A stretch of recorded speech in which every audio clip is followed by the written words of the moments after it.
The Alamo City of San Antonio ready again to host the FCS playoffs. As for the third time in 4 seasons, the University of the Incarnate Word will play a playoff game on their home turf. Today they welcome Villanova for the first ever matchup between our 2 squads today.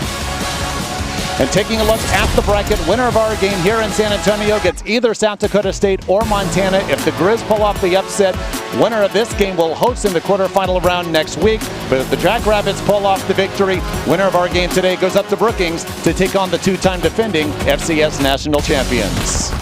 And welcome to Benson Stadium alongside Taylor McCarg. I'm David Salzman. Really good matchup, 2 different styles, but for Villanova, they had to rally to knock off Eastern Kentucky last week, and they did it with a solid defense and a strong running game. It all starts with David Abbott up front, running the football for the Villanova Wildcats, and he was the offensive rookie of the year in the CAA, one of the best backs in all of FCS, and it will go through David Abbott today. And on the other side, for this defense for Villanova, Brendan Bell and Shane Hartzell, it starts and ends with them at the linebacker spot. Over 220 tackles between those two. It's a linebacker-focused defense. They'll have to have a big impact today against one of the top offenses in the country in UIW. Defense shut out Eastern Kentucky in the second half last week to rally from 14 down for the victory to keep their season alive. Well, you mentioned the passing attack of UIW. Winners of their last 8. They rolled through the Southland Conference undefeated to get the 6th seed, their highest seed ever. They're led on offense by the Texas A&M transfer quarterback Zach Calzada. Zach Calzada, much improved from a year ago. That touchdown to interception ratio has improved. He's got total command of this offense, and it is a big reason why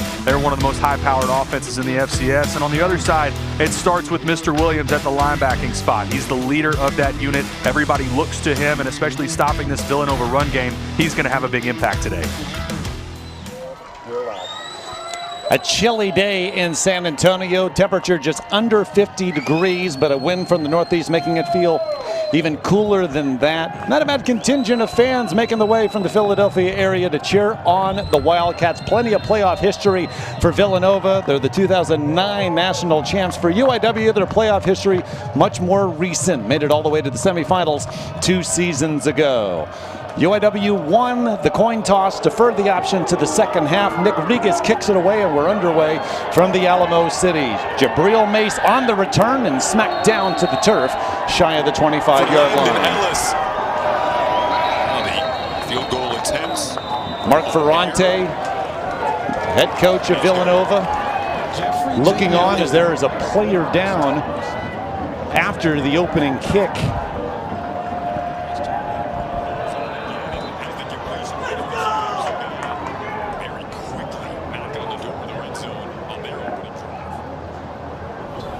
Moving with a lot of confidence right now.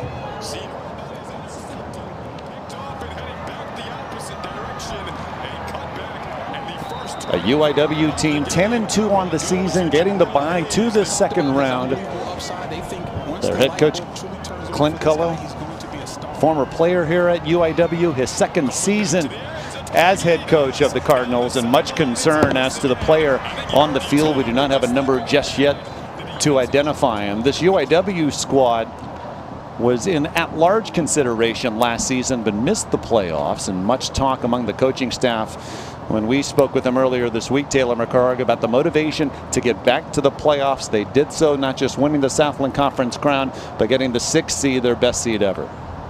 Well, obviously a strong end of the season, but right now, a ton of concern with still trying to identify. Get another look at it here, coming from the right side. See if we can ID. Like right there in the center, still not able to identify who is down, but the immediate, see that head hitting the turf. And always when you see that impact with the head hitting the turf and you see the arms tightly up above him as well, immediate concern is all the Cardinals and Wildcats kneeling as we look onto the field here. Is when we are able to identify the player, of course, we will pass it along to you. It's Villanova squad, 10-3 on the season, finishing 3rd in the CAA. 4 teams from the CAA made the FCS playoffs. 2 advanced to this second round, Rhode Island the other.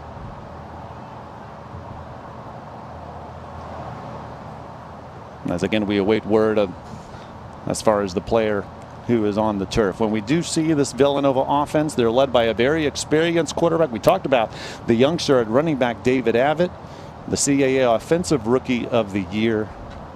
We'll see Connor Watkins, the 6-year graduate, in his 3rd year as starter, lead the Wildcats on offense. As we await for our first offensive play, we'll take a break from the Alamo City.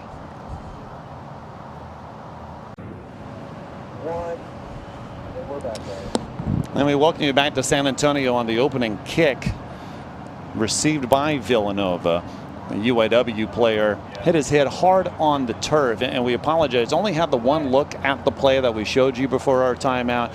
We've been unable to identify the player, and of course we will not until we're able to clearly. So number 11, who I believe is Josh Lorick, and that is tremendous news to see him sitting up, especially Taylor McCarrick, after the impact we saw his head hitting the turf, and immediately how you saw his body right after. And I think it's 11, Tylen Foster, linebacker.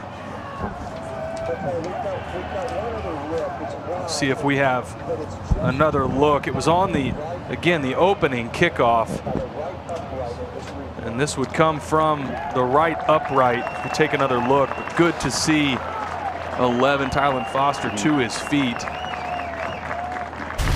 This is Tylen Foster, has been confirmed to us as we take another look. It was on the right side. You saw that shoulder right to the head. And David, you said it earlier, it was that head hitting the ground as well and seized up. But great to see him on his feet, able to walk off on his own power.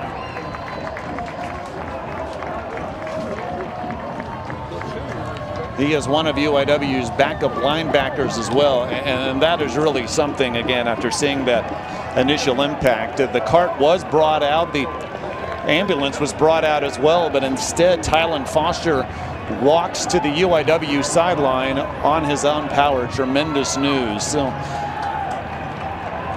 now that the task at hand on the field, Villanova having to rally from 14-0 down to defeat Eastern Kentucky last week, 22-17. Connor Watkins is a 6-year graduate from Williamsport, Pennsylvania, at quarterback.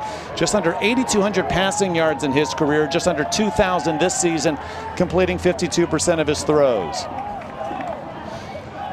And on 1st and 10, David Abbott gets the first down carry, a powerful runner able to make his way past the 25 for a gain of 3. And a huge part for Villanova today, starting faster than they did a week ago, able to come back and beat Eastern Kentucky, but it was a slow start. And for their veteran, Connor Watkins, the guy that's been around the program for 6 years, you see the C on his chest, a captain here for Villanova. He's going to have a big day today in order to beat this UIW offense. 3rd year as the starter, and although his yards are down from previous seasons, just 4 interceptions all season, his best output in not turning the ball over.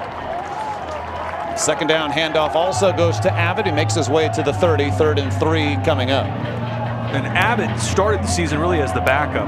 Isaiah Ragland was the starter, but as the season went along, made it very clear even in camp. We talked to offensive coordinator Chris Bowden, told us we felt like in camp this was going to be the guy that would end up ultimately being our leading carrier, and even as a freshman has had a huge impact for the Wildcats.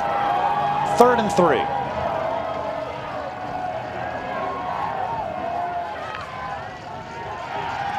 Watkins wanting to throw, going deep down the sideline for Lucas Kopecky, and over his head, incomplete.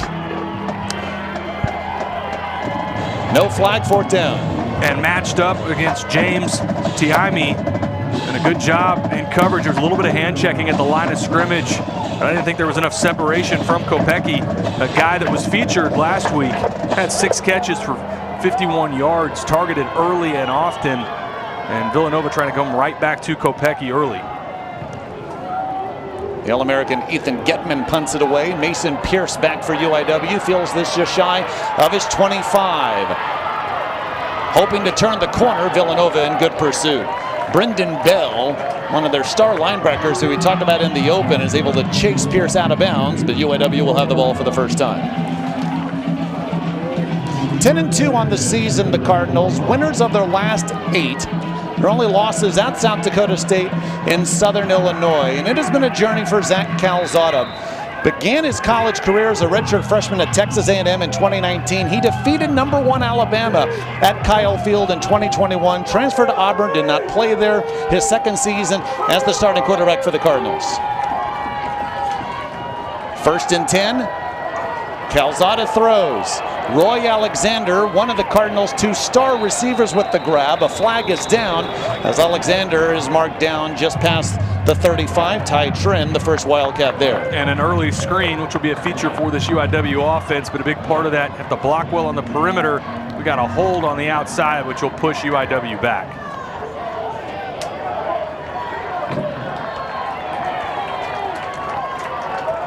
Microphone not working for Kelly Holman, our referee, but the holding will move the ball back 10 yards.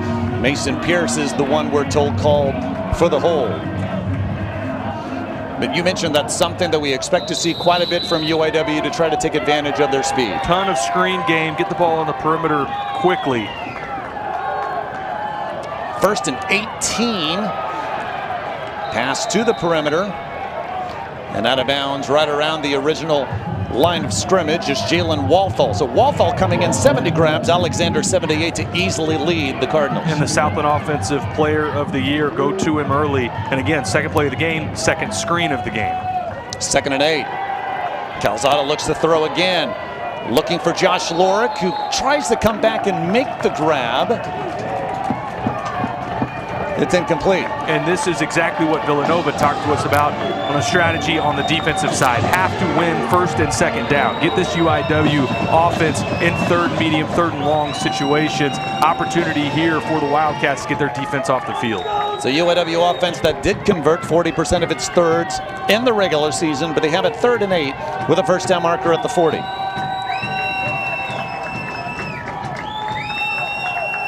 Villanova just brings 3.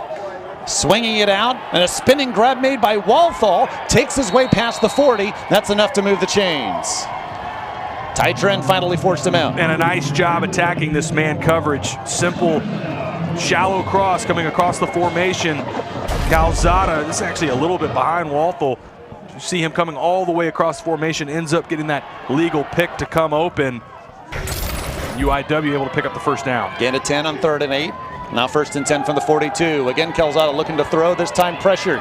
Steps up, heaving it deep, double coverage, leaping grab, no, incomplete, knocked away at the last moment. Ethan Potter with the coverage of Walthall.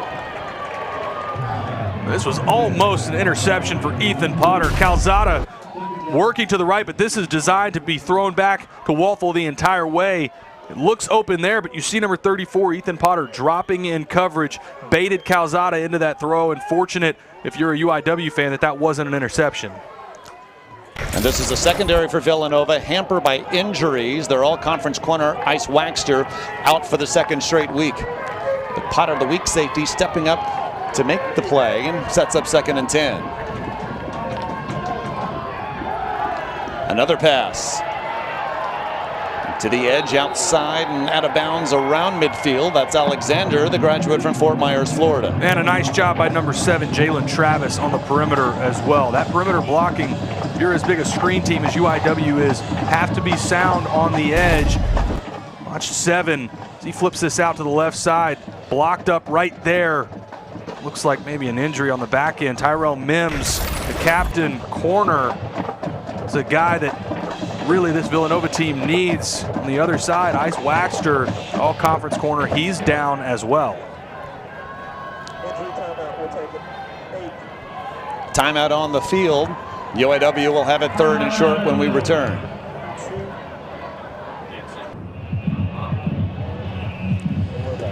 During our timeout, Villanova starting corner Tyrell Mims having to be helped off the field. So this will be a very short-handed and inexperienced secondary now for the Wildcats. Already mentioned that Ice Waxter out today.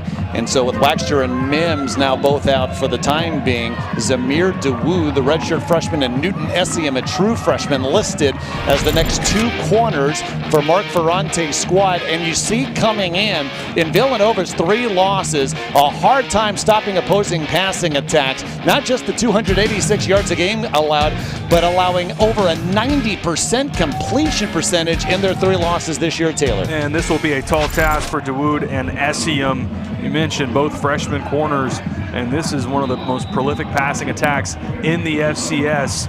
You'll start to see some help from the back end. Jalen Goodman and Ty Tren from the safety spot. More bracketing, trying to give those freshman corners some help. Looking for the flea flicker on 3rd and short and backpedaling. Calzada firing into traffic and almost intercepted. It was Dawood almost hauling in the pick, but some trickery on 3rd and 3, and it almost leads to a Villanova turnover. And this all started with watch this pitch. Watch how high this ball goes, and Calzada having to wait for it to come down. That's what messes up the play and slows down the timing, and credit to Dawood. Second time a defender for Villanova recovering back under the ball. First time it was Ethan Potter. Dawood that time. And second time again, UIW fortunate that it's not an interception. I know we're early, but you have 2 freshman corners. You go trickery on 3rd and 3. Perhaps a surprise on that play call. UIW trying to get back to down this punt, and they do.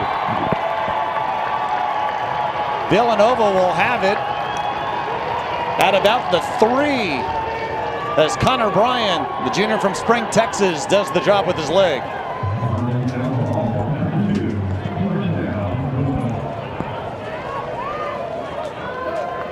So no score, 3.5 minutes in, second round action of the FCS playoffs in San Antonio. Winner gets either Montana or South Dakota State. That game has begun in Brookings, also on ESPN+. Now you mentioned Taylor, the freshman tandem at running back for Villanova. True freshman David Abbott getting the first drive now. Isaiah Ragland, the redshirt freshman, in the backfield. But instead of throw, Jalen Sanchez makes the grab. And a nice shot turning it upfield to get to about the 10. That was another guy that this Nova staff talked to us about wanting to get Jalen Sanchez involved early. They'll also try to manufacture touches for him, whether it's screen game, jet sweeps, but a nice, easy first down completion. Get out of the shadow of your own goalpost, a little bit of breathing room to get to a 2nd and short. Junior from North Bergen, New Jersey, team leader in receiving yards and has a catch in every game this season. 2nd and 3. Pressure coming. Watkins hit as he throws, and incomplete. Receiver did not turn around to cut off his route, but the pressure was in the face of Watkins. That's Devin Smith, the intended target. And looked like Mr. Williams. We talked about it, the open number 12. Watch off the left side, right in the face of Watkins. Disrupted that timing. A huge 3rd down play here for Villanova. Went 3 and out on their first possession. Talked about wanting to start faster. This is a big opportunity to keep your offense on the field if they can pick up a first down. They need the 13, 3rd and 3.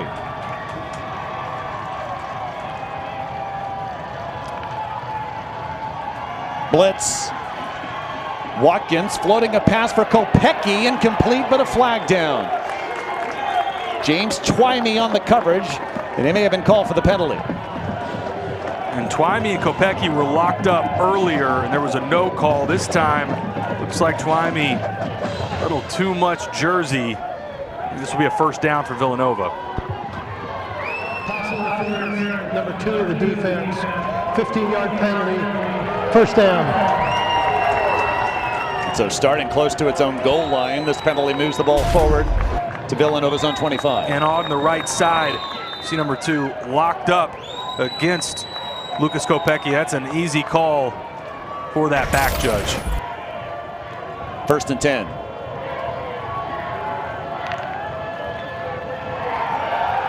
Ragland can't find any space and thrown back, no gain.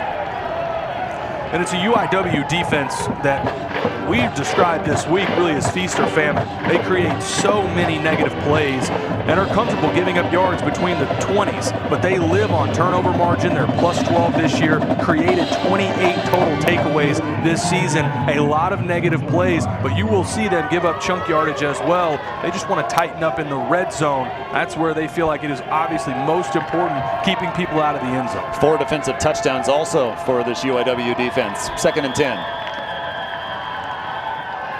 Watkins fakes the handoff and flips it out to Smith, Down the sideline and out of bounds right around the first down marker. Nifty play by the 6-year graduate in Watkins. And works the ball around. Declan Williams, 0 from the defensive end spot. Watch on the left side.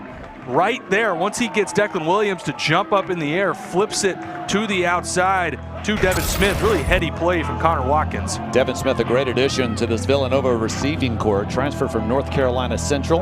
38th catch of the year to lead the squad. It was enough for the first and 10 from the 35.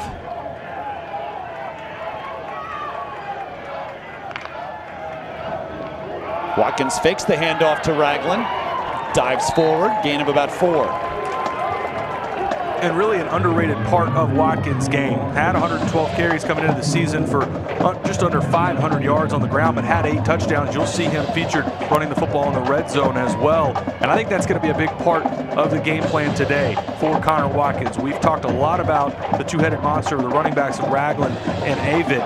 I think Connor Watkins' ability to run the football is going to be really important today for Villanova. High praise from his offensive coordinator, Chris Bowden. Says, I treat him like a grad assistant coach half the time. 3rd year as a starter, 6th year in the Villanova program. 2nd down, Ragland right up the middle.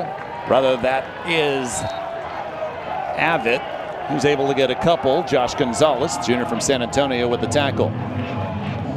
And Abbott is a back, watching him on tape, feels like he gets stronger as the game goes along. As you take a look at Chris Bowden, offensive coordinator, who again told us, even as a freshman, when they got him in camp, recognized what a special talent they had for the freshman from Potomac, Maryland. Bowden's 6th season as Villanova offensive coordinator. Their all-time passing leader, although he told us, I could close my eyes and throw to Brian Westbrook. Best offensive player in Villanova history. Westbrook at Villanova before quite an NFL career. 3rd and 3. Watkins backpedaling, heaving it deep, wanting Sanchez, but over his head, incomplete. Ronald Wilson on coverage. Interesting play design on 3rd and 3. Thought maybe some sort of underneath shallow cross or quick game. Decided to go with the shot over top and good coverage on the back end from UIW. It's a 4th and 3 and another punt by Ethan Getman, who is also their kicker, handles kickoff duties, transfer from Bryant, an All-American in the FCS last season. And this punt does the job. UIW will be pinned inside its 20. Nearing the midway point of the first quarter. No score, Villanova and UIW.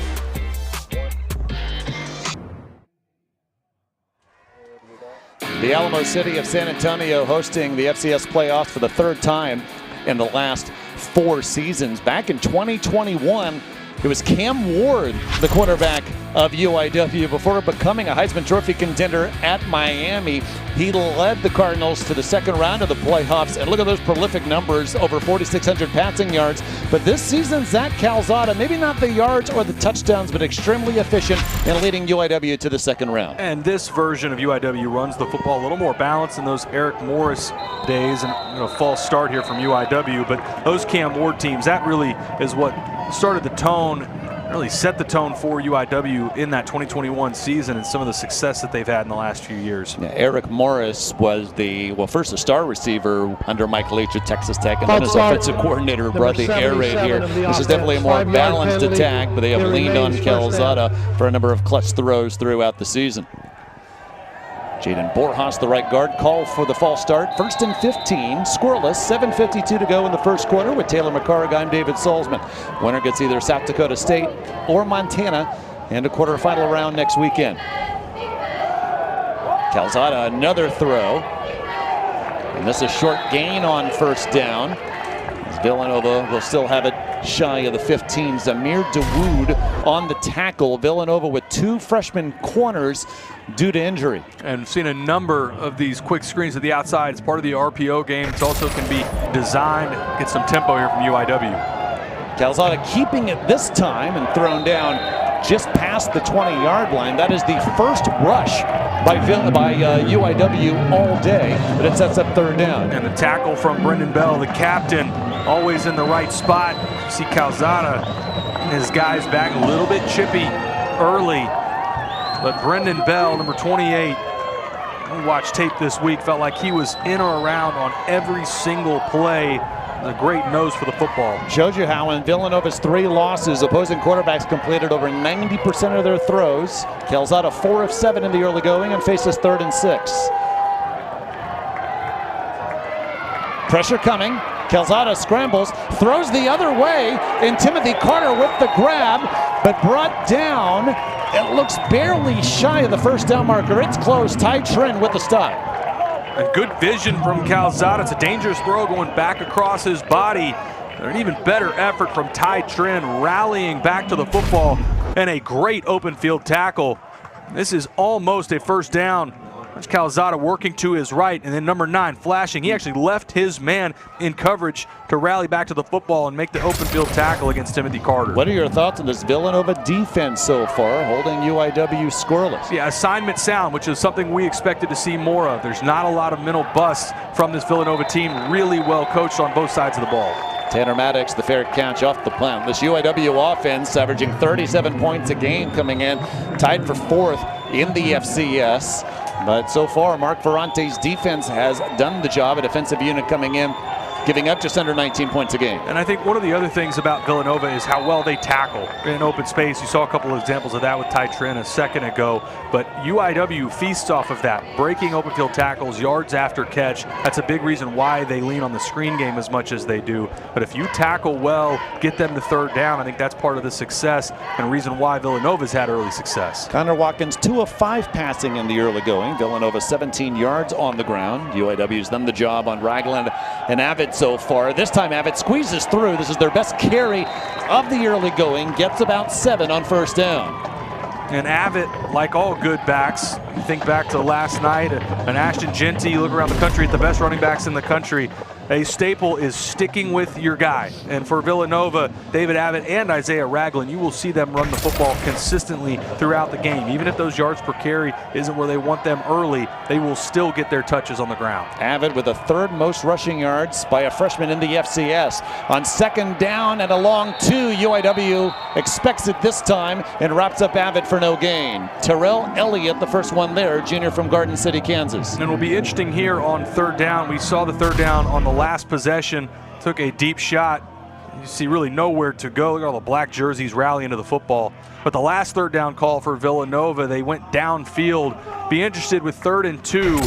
Do you have some sort of call here playing for potential 4-down territory? If you get this to a 4th and 1, or even at 4th and 2, does Villanova stay on the field on offense?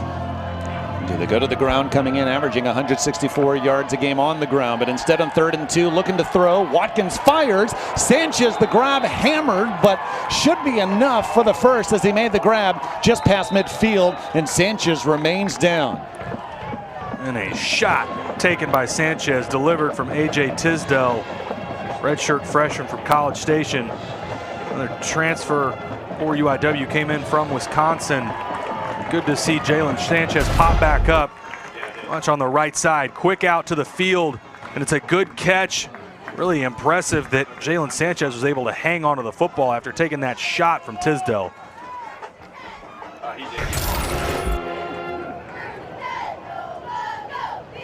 Getting up but having to be helped off the field after that big hit, a 2nd grab of the day. And it's worth noting again for Villanova, they are banged up across the board. The tight end room banged up. They've got a preferred walk-on in James Weldy that's starting there. Jake Picard, the center, he's down. Quinn Whalen, another walk-on, is starting in his spot today. Injuries all over the field for Villanova. For the first time, though, Wildcats have it in UIW territory. 1st and 10 from the 48. Watkins keeping it himself, wrapped up, goes down for a loss. Declan Williams, 10th tackle for loss this season. I think maybe an issue with the mesh there. That looked like it should have been a give. Connor Watson instead pulling it, and you could see, similar to on the other side, the success that passing offenses have had against their defense. Well, this has been the issue in the losses for this Villanova offense. When they haven't run the ball well, it's been very simple. Not getting to 75 rush yards, that's not very good, obviously, and that's led to a big reason why they've had those 3 losses. Villanova coming in winners of 5 of 6. Their losses on the season to Maryland, Maine, and Monmouth. Flag down before the snap. Flight start. number 80 of the offense, 5-yard penalty. It remains second down. That'll make it 2nd and 16.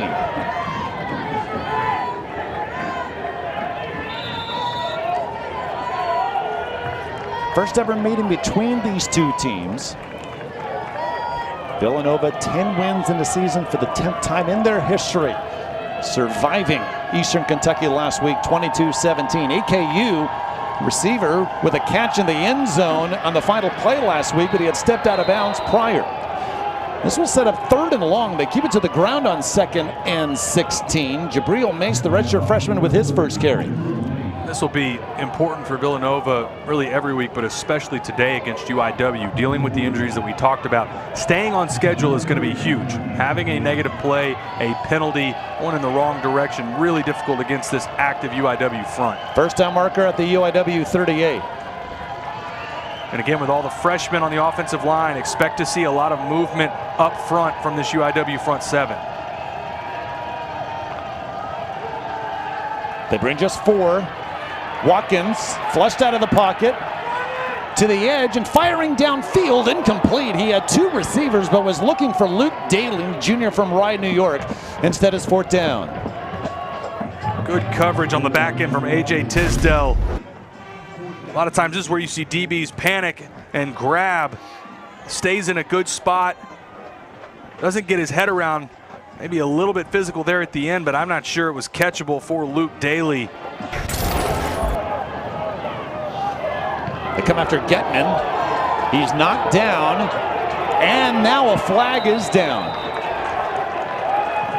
Fair catch was called and made around the 6.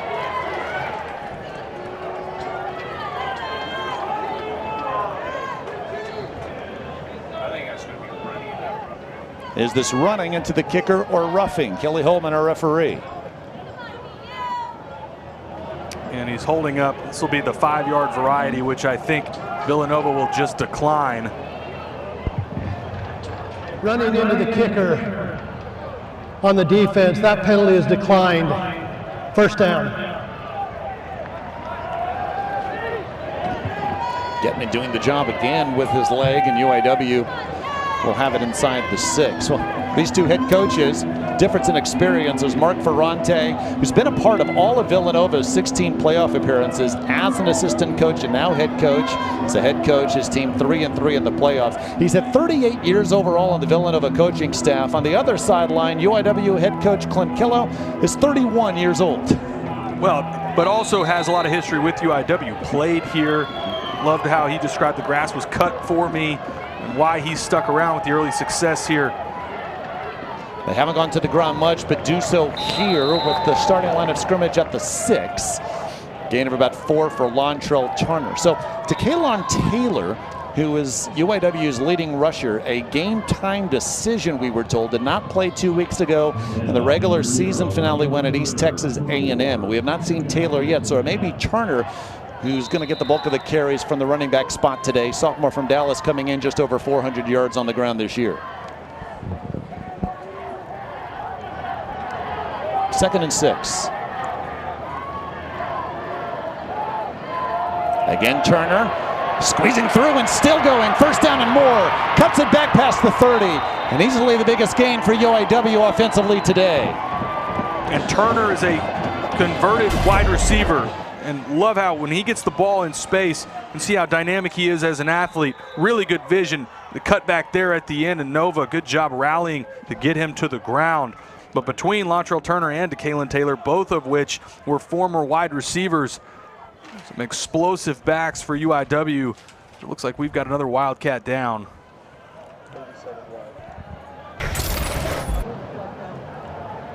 And this, we're told, is DeWood, who was starting at corner today because of the injury to Ice Waxter.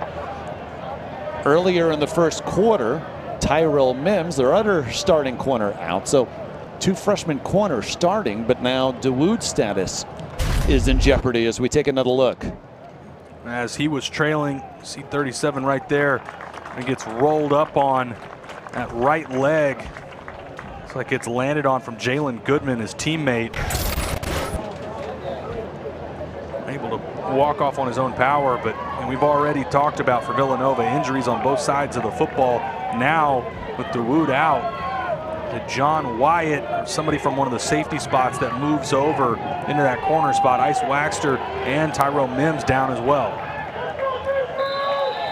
This is a UAW squad coming in 10th in the FCS in passing, 285 yards a game, but they keep it to the ground on first down, and another big run by Turner. It's been the Lontrell Turner drive so far, brought down in Villanova territory before the Ethan Potter tackle. And like we've expected from UIW, back on the ball quickly, second big run this drive for UIW, and more tempo from the Cardinals. Gains of 26 and 20 on this drive for Turner. This time Calzada looking to throw down the sideline, trying to come back and make the grab, and a wrestling takedown by SEM. No flag. Some jostling afterwards as Wathel takes the brunt of that hit. Ball underthrown from Calzada. Opportunity if this is out in front for a touchdown. SEM thinks he doesn't know if he doesn't have the ball or not, and there's a WWE slam to the turf from Newton SEM. Is that the Undertaker? I don't know the one. I mean, there's I watched wrestling as a kid. I wish I did more recently. I would have been able to identify that. What a hit by SEM, the true freshman. 2nd and 10. Play clock down to 0 and a flag.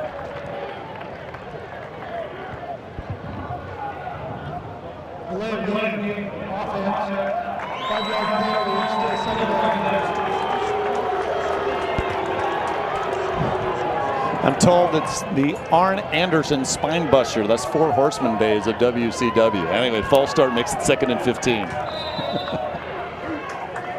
Remember the DDT, Jake the Snake Roberts? You watch wrestling growing up? I am out of my element on the wrestling. This is over my head. Who had the choke slam 10, 15 years ago? 2nd and 15. Turner, unable to cut it upfield. Villanova thinks the ball came out, and if it did, UIW still recovered. But I believe that was Bell with another tackle. His lateral movement's been awfully impressive side to side so far today. He was one of the Wildcats there. And an interesting first quarter, really sort of stop and start for both of these offenses. Villanova again in the right spot. That ball did come out, and fortunate that Lontrell Turner able to come up with it.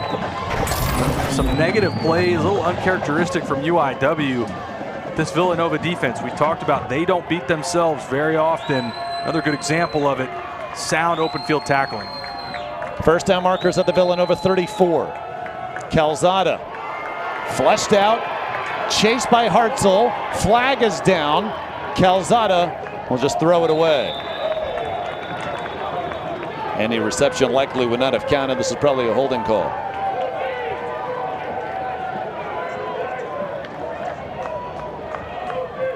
We did not expect a defensive struggle, but we have that so far. 38 seconds to go in the first. Holding number 75 of the offense. That penalty is declined. Left tackle Rashid Jackson called for the penalty. Declined, and this Villanova defense is held again. And their secondary's playing really well, and impressed with these corners.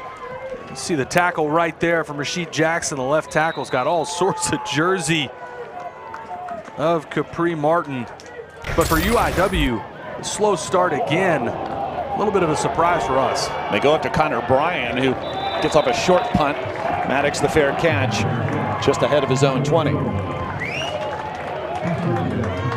But for Villanova, we'll just remind everyone, both starting corners now out. Tyrell Mims started the game. He went down with an injury. Ice Waxter, he was a game time decision. He's not able to go. Also saw Zamir Dawood, he went down a minute ago. Really just impressed in the back end from Villanova. This is one of the best passing attacks in the FCS, and they have played about a perfect first quarter on the defensive side of the ball. UIW's defense holding Villanova to just 45 total yards here late in the first. The stripe starting from Villanova's own 20, 1st and 10. Abbott pushing the pile forward, still going and falling forward for a gain of about 5. Mr. Williams, one of the Cardinals there.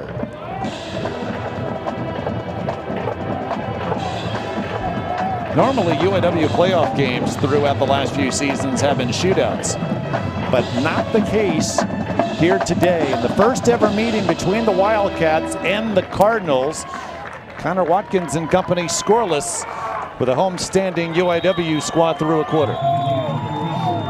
Winner moves on to the quarterfinals next weekend. Will it be Villanova or Incarnate Word? Fun defensive-minded first quarter here at the Alamo City.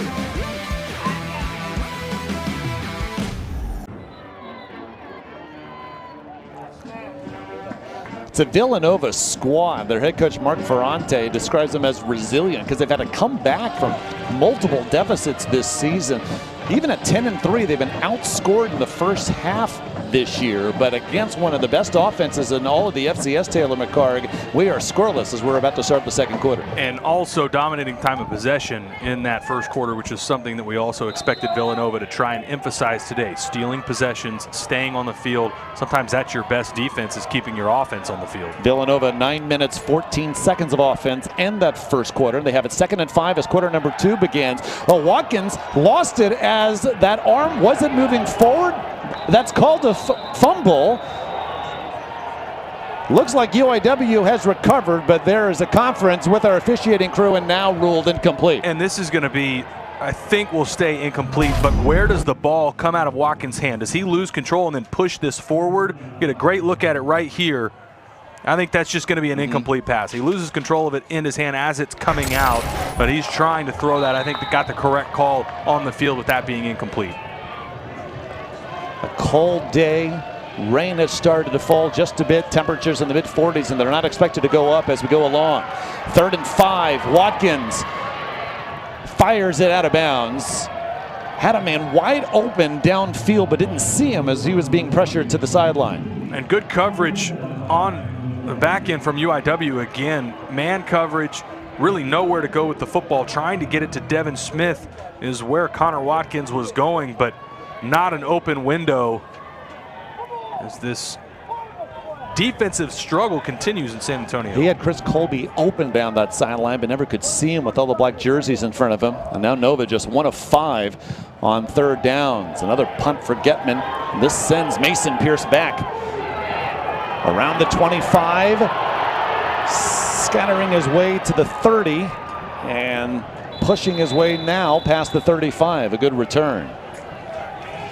So we take a look at the bracket. 16 teams left. South Dakota State leading Montana 14-3. Winner of our game gets either the Jackrabbits or the Grizz. And on the other side, Mercer an early 7-0 lead over Rhode Island. North Dakota State hosting Abilene Christian in Fargo in just a few minutes. All FCS championship games on the ESPN family of networks. And note the quarterfinal games on Friday night and Saturday next weekend.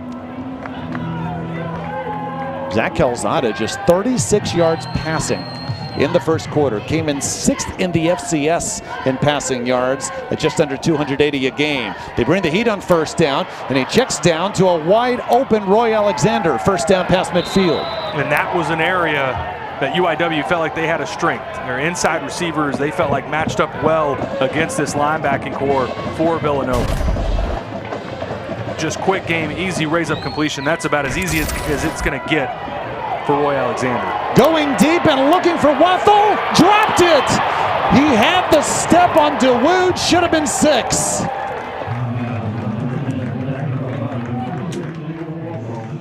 Well, this is one that Jalen Wathel will want back. Perfect throw from Zach Calzada. Hits him right between the hands. Should have been a touchdown for UIW. Thought maybe we would get another handstand. He became a national sensation with a headstand in the end zone following a touchdown in the regular season against Houston Christian. Should have been his 12th touchdown of the season. Instead, 2nd and 10. They swing it out. Alexander down the sideline, and DeWood is there for the stop. Here's a celebration, but there were NFL players that were doing this after we saw Jalen Wathel, the touchdown against Houston Christian. And then he goes stomp the yard with a headstand. Lands on his back. Amon-Ra St. Brown I think Drake London also all did that the next day afterwards. Early movement. Oh, but this play will be ruled dead. This upsets the UIW players and coaches who thought they should have had a free play. Because the defensive line made contact, that'll be blown dead. If it's just encroachment, they will let it play. Number 91 of the defense. Because there was contact, they get the free 5 yards. 5-yard penalty, first down. Aiden Howard called for the penalty. Clint Killa's squad gets a fresh set of downs. Now at the Villanova 37. He told us we absolutely used missing the playoffs last season as motivation this year. The 6th seed, the best in program history. Hoping to emulate at least what this program did in 2022, making it all the way to the semifinals. Toss goes to Wathel. Good pursuit by the Wildcats. Wathel goes down right around the line of scrimmage. And that's what this defense is built to do. Stop the run game. Whether it's between the tackles or on the perimeter, you will see, watch all the white jerseys rally to the football. Shedding blocks in the interior. And if it's not the first that makes the tackle, Richie Kimmel missing the first one, look at everyone else rally to the football. We haven't called Richie Kimmel's name much. Of course, we've mentioned Hartzell and Bale over 100 tackles, but coaching staff brought up Kimmel an awful lot. 61 tackles on the season. This linebacking core among the best in the FCS. Second down 9, Calzada firing upfield, and that's dropped. This is Josh Lorick, second drop of the drive by this UIW receiving core. And UIW just not clicking early. We've seen some underthrown balls from Zach Calzada. The last 2 that have been on target have been dropped. This one right between the numbers. Understand a little more challenging having to slide there, but these are the types of completions, if you're a UIW fan, you've grown used to seeing. Lorick with the drop there, Walthall the drop touchdown earlier in the drive. Third down close to 10. This is a free play. Calzada flushed out, has space to run, but then stops. Will heave it to the end zone. Is that intercepted? Yes, but likely UIW's drive will continue. Wathel and DeWood fighting for the football. It's ruled the DeWood interception, but Zach Calzada likely will remain on the field. And he was right at the stick, but I think his back foot was behind the 36-yard line. There's 2 fouls. The line of scrimmage was second time on this drive. Offside. And it is offsides on Villanova. Second time they've fallen for the hard count. He gets right to the 36-yard line. If he steps fully past it, then it's that's where the penalty would come in, but has that back foot behind the line of scrimmage. No flag and another. They pushed that back the wrong direction. An eligible man downfield was also called, we're told, and so that's why it's offsetting penalties, and so it remains 3rd and 9. This may be another free play. Calzada scrambles this time, dives forward. That's enough for the first. If this flag is on Villanova, they'll move the chains again to 10. And extremely undisciplined from Villanova. Third time on this drive, seeing a defensive lineman jump off sides, and it's a quick, easy hard count. They're faking the clap offside from Zach Calzada. The Calzada. defense, that penalty is declined. First down. Abena-Wabodo with the penalty. Declined, of course, after the 10-yard scramble by Calzada. And I promise Ross Pennybacker, the defensive coordinator who also coaches the defensive line, will try to get that corrected. Alexander the grab. Out of bounds, short gain.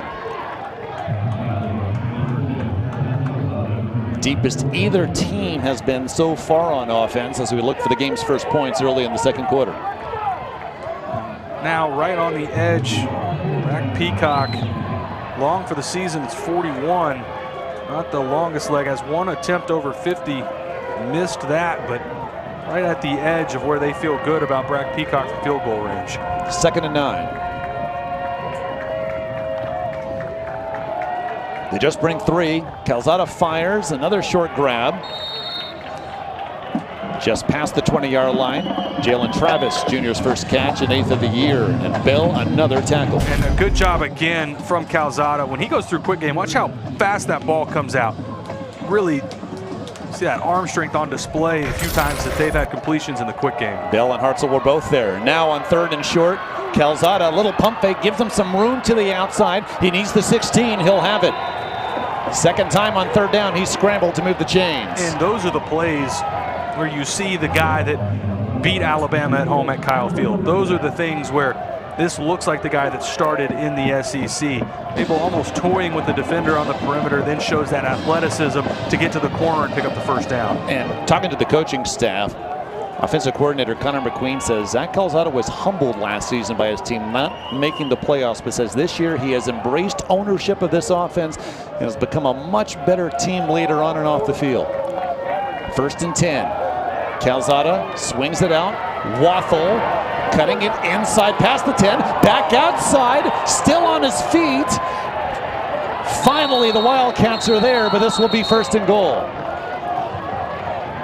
There's that elusiveness again from Jalen Wathel. Looked like this was just going to be a 2 or 3 yard completion, and watch all the missed tackles he creates. 6th the foot in the ground there. Another cut back here. That goes from really a pedestrian completion to getting it down inside the 5 yard line. DeWood again making a play, maybe saving the touchdown by the gain of 12. Red zone is where UIW struggled this season. They just scored touchdowns on 58% of their drives that have gone past the 20. Villanova player down, but out of bounds. And so we'll continue play with it being 1st and goal from the 3. That's Ethan Potter, the weak safety, who's being helped back to the tent. But now 1st and goal for UIW. Handoff, Bell right there, no chance. What a first half by the senior from Basking Ridge, New Jersey. And the guy that I think has the best instincts on this defense shows a glimpse of it right here. Unblocked on the perimeter, able to beat that pulling guard. UIW's trying to pull 2. Brendan Bell, he wins, gets to the running back and creates a huge negative play. Again, part of why this is one of the best FCS defenses in the country. 12th play of the drive. Remember, DeKalen Taylor, leading running back for UIW, out today. Timothy Carter remains at tailback. Calzada, though, will look to throw. Scrambling, pressured, and lobs it out of bounds. And this is also a part on the field where Villanova's at their best. They were the 1st in the CAA in red zone defense, 3rd in the FCS. You're seeing a little bit of example of it. Why? Brendan Bell creating that negative play. That is huge. Anytime you're able to get people behind the sticks in the red zone, force them to field goal attempts. It's also why they've had so many comeback victories. Christian Sapp in for the injured Ethan Potter was among the Wildcats pressuring Calzada. But to your point, Nova opponents have just scored touchdowns when they've hit the red zone 55% of the time this season. Whistles blow. Clint Killow has called timeout. UIW hoping to get a team on the board for the first time. Scoreless so far in the Alamo City. Their first time out of the half. Defensive struggle so far, scoreless. Villanova and UIW with 9:31 to go in the first half, but UIW will have a 3rd and goal as they look to get on the board for our first lead of the game. How surprised are you by the defensive performances of both these squads, especially Ross Pennypacker's Nova defense? I think we've seen a lot of what we expected from Villanova, but I think I'm most surprised by UIW and the starting and stopping and some of the sloppiness that we've seen from the UIW offense. Some of the drops as well. I think UIW probably should have had at least 7 points on the board, maybe 2 scoring drives.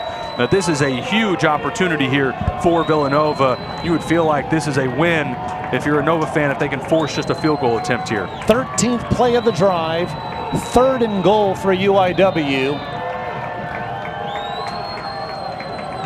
Ball at the 7. They hand it off to Turner, rather Carter, cutting it inside past the 5, lost the football. Second forced fumble for Villanova on this drive, but UIW's gotten it back both times. And fortunate again, second time, UIW is able to fall on a fumble. Nice job, Timothy Carter bouncing it to the left side, but loses it right here Looked like Obina Wabodo got that right arm in to cause the strip. And a good job for Villanova forcing the field goal attempt and getting off the field. Just a 23-yard attempt for Brack Peacock, who's 13 of 16 on the year.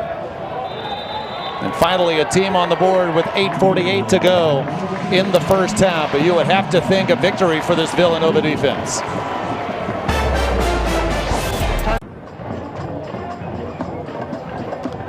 UAW had the football for almost 6 minutes, 14 plays, and 5 first downs on the drive. But Cardinals held to a field goal, 3-0 Cardinals, 8:48 to go.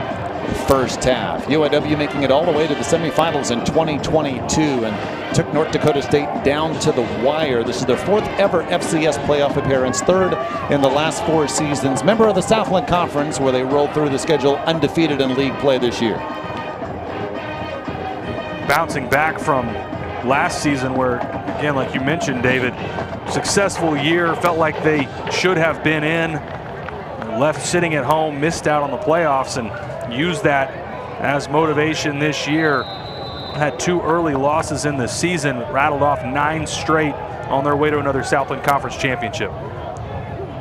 They have not lost a playoff game here at home, but this is just their 3rd all time.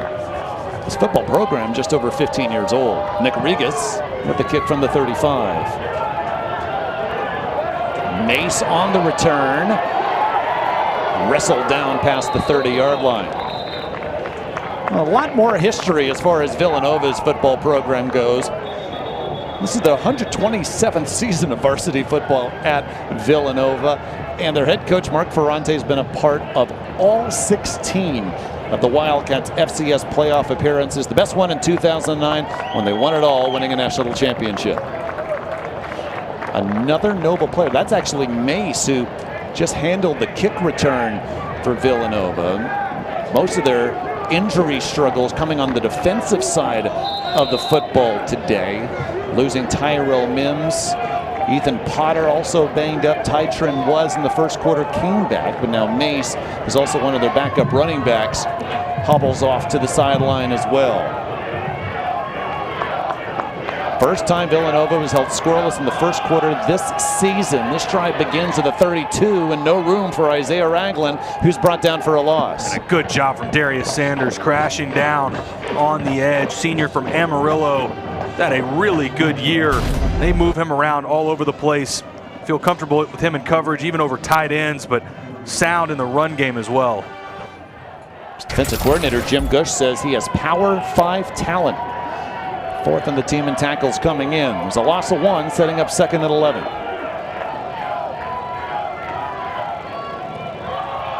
Ragland again. Short gain. John Mathis comes up from behind, junior from Dallas. And UIW to this point in the game answering the challenge on stopping the run game for Villanova. I think the challenge moving forward for this Wildcats offense and Connor Watson, they are going to have to be able to deliver the football downfield. And challenges on the offensive line. You got 3 freshmen that are playing right now on this unit. Your tight end room is banged up. The guys like Jalen Sanchez and Devin Smith, Lucas Kopecki, they're going to have to step up in the passing game. Saw Jim Gush, who's 66 years of age, UIW's head coach and offensive coordinator, both 31, but Coach Gush says they keep me young. 3rd and 9, Watkins pressured, thrown down and sacked. Declan Williams, junior from Hamilton, Texas. And this play was blown up from the word go. Look how many black jerseys are around Watkins almost immediately. Declan Williams able to get home, but if it wasn't him, had everybody else around him. Marcus Brown in as well.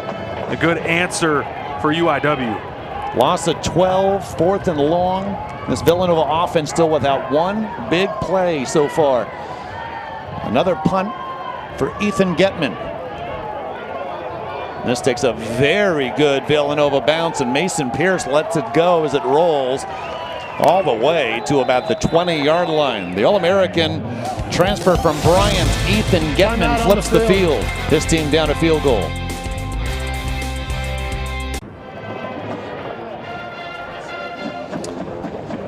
Connor McQueen's offense for UIW able to move the ball today, 147 total yards, and this UIW defense holding Villanova to just 39, but only a 3-0 lead for the Cardinals as they'll have the ball from their own 20. And I think the lack of explosive plays came down really to those two big drops on the last drive, one by Josh Lorick. Jalen Walthall had one as well. Feels like UIW on that last possession, right on the cusp of starting to move the ball in chunks. 59-yard punt by Ethan Getman before our last timeout has the Cardinals just at their own 20. And Lantrell Turner, the sophomore from Dallas, moves his way forward for a gain of about 4. And that is something for UIW that I think a little misunderstood. They are much more balanced this year than versions that we've seen in the past. Kalen Taylor, who's out today, just shy of 1,000 yards on his year. Lantrell Taylor, really effective running the football as well. Averaging just under 5 yards a carry coming in. A couple of touchdowns on the ground. 2nd and 6. Calzada pressured right away. No chance. Nigel McSween, the redshirt freshman, leading defensive lineman in sacks with 5.5 with a quick sack on 2nd down. And he is all over. Looked like a miss on the left side of the offensive line. And McSween able to take advantage. That was a huge negative play on 2nd down. This is a spot for Villanova on 3rd and long. Have some options here. Drop 8 and play coverage. Or is this an opportunity to let Shane Hartzell, Brendan Bell, that linebacking core try to come after the quarterback? UIW just 2 of 7 on thirds, and they need 11 here to convert. They just bring 3. Calzada, 2 receivers there, and that was dropped. Alexander with the ball in his hands, but he and Waffle were in the same area. And thought this may have been an interception. Like Newton, Essiem, number 38. This is going to go right over Essiem's head, number 38, right here. Thought maybe interception there, but another drop, like you mentioned, this time from Roy Alexander, the 3rd that we've seen in these last 2 drives. But it was Essiem who was covering Wathel, who almost got the pick, although the football touched the hands of Alexander. Flag is down to rule. This play did. False start, number 16 of the kicking team. 5-yard penalty, still 4th down. This moves the ball back to UIW's own 14. Connor Bryan only averaging 36 yards a punt coming in, although he does have one of 66 yards this season. And 5th penalty in the first part of this game for UIW. Sloppy to this point in the game between the drops, which we've already touched on, and 5 first-half penalties. That's led to this sort of stop-and-start cluttered first half that we've seen.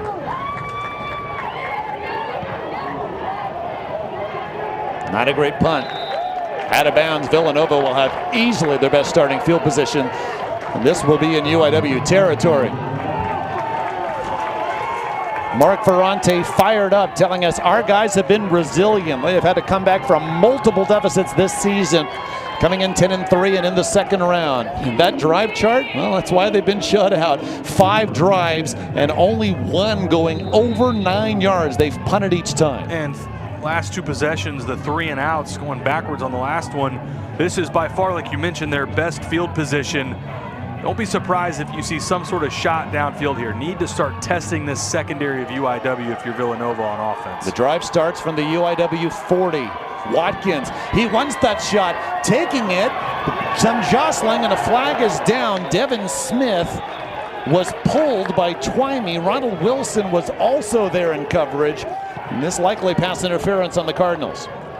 Twymie was called earlier in the game. On the first possession, he was almost called. Very physical in the back end. And this will be the Pass 2nd time. Number 2 of the defense, 15-yard penalty. Is called on Twymie for another pass interference. Now, first trip, knocking on the edge of the red zone for Villanova. But you called it Villanova looking to go deep and just looking to open up the offense overall. Well, the structure right now for UIW on defense is a lot of bodies close to the line of scrimmage, gap sound, really disrupting the running game for David Abbott and this Villanova offense. At some point, you have to take the top off, go over the top, and chunk plays in the passing game are going to be at a premium for Villanova. Now from the UIW 25, 1st and 10. Blitz. Watkins, though, with time. Going deep again for Sanchez. Incomplete. I believe that was tipped away. Ronald Wilson was there. And Watkins is late here. He's got Jalen Sanchez. He's trying to throw it to the back shoulder, but watch, number one, he's falling away from the throw, doesn't put enough on this, and this is late. That second hitch that you see there, that's what allows the defensive back to rally back to the football. And for Watkins, fortunate that wasn't an interception. I mean, solid career, almost 8,200 passing yards for the 6-year graduate. You see today 3 of 10, and coming in just completing 52% of his throws. He has been more of a game manager this season. Just the 4 interceptions, which his offensive coordinator Chris Bowden said he's most proud of, this team not turning the ball over.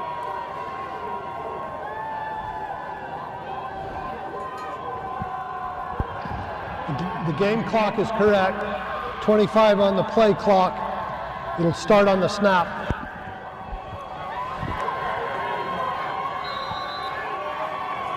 So now we're ready, under 5 minutes to go, first half. Jim Gusher's defense has posted a shutout so far. 2nd and 10 for Villanova.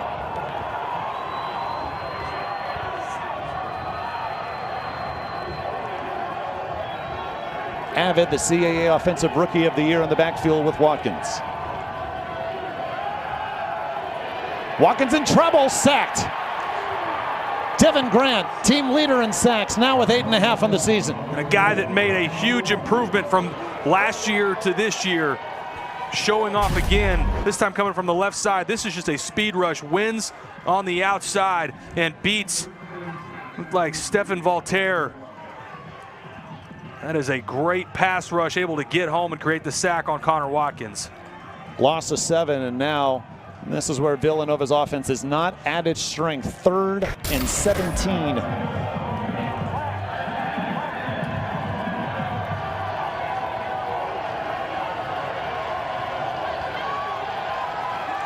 Watkins heaving a deep one, and Colby incomplete.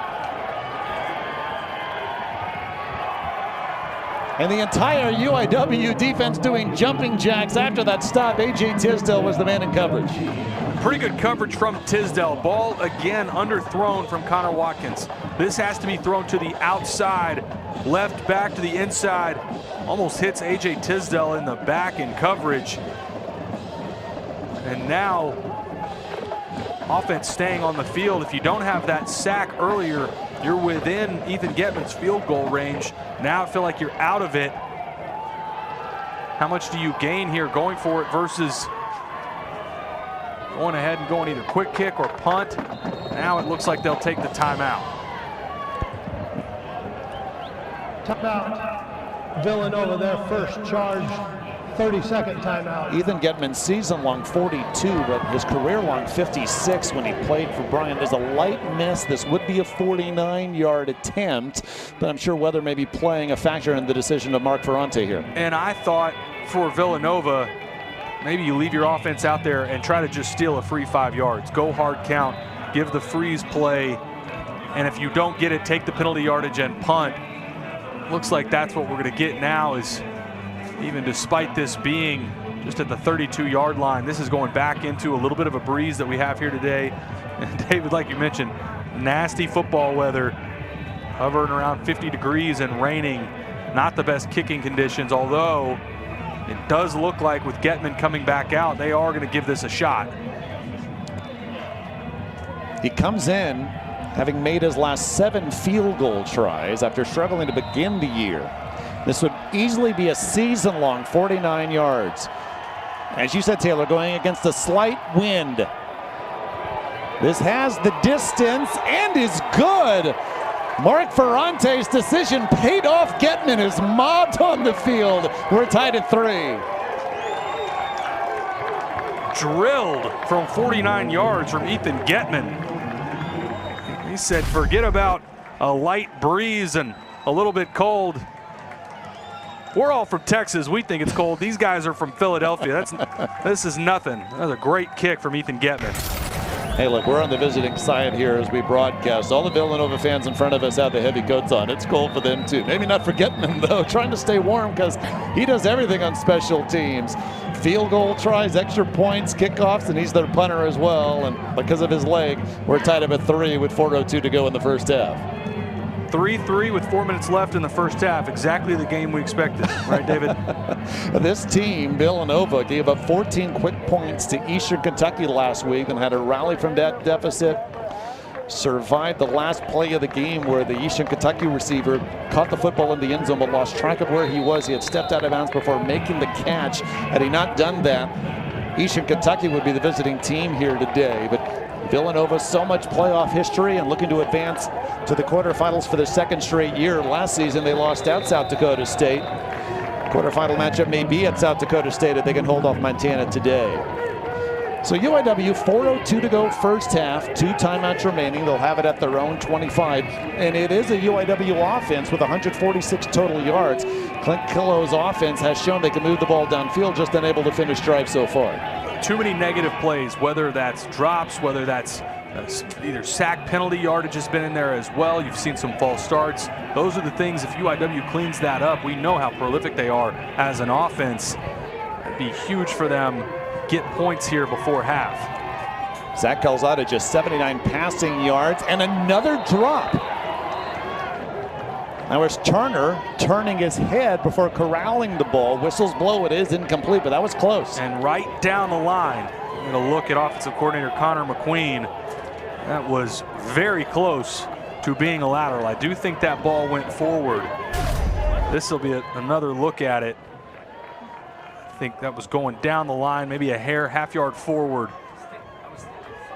Unfortunate as Aiden Howard from Villanova was immediately on top of the ball. 2nd and 10. They keep it to the ground this time. Turner, who's been their best offensive threat today, he gained 7.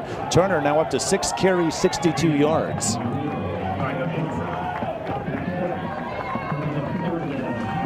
Third and 3 coming up.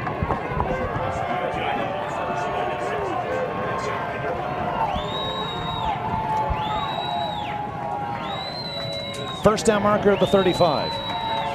Both these teams have struggled on third downs today. Quick throw, bobbled, another drop. Mason Pierce had traffic around him, but probably should have made the grab. And fortunate this didn't fall in the lap of Shane Hartzell. Number 31 in white rallying to the football. And as this ball gets bobbled up, look on the left side, that's the 6th drop that almost lands right in the lap of Shane Hartzell. And between the penalties and the drops, UIW not able to get out of their own way and get anything going on offense. And now this is huge for Villanova. They've got a possession here, potentially opportunity to score points before half, because UIW will get it coming out of halftime. Maddox the fair catch. But can Villanova move the ball downfield? Mark Ferrante's team moved forward 15 yards on their last drive because of a pass interference call, but for the game, just 32 total yards by the Wildcat offense so far.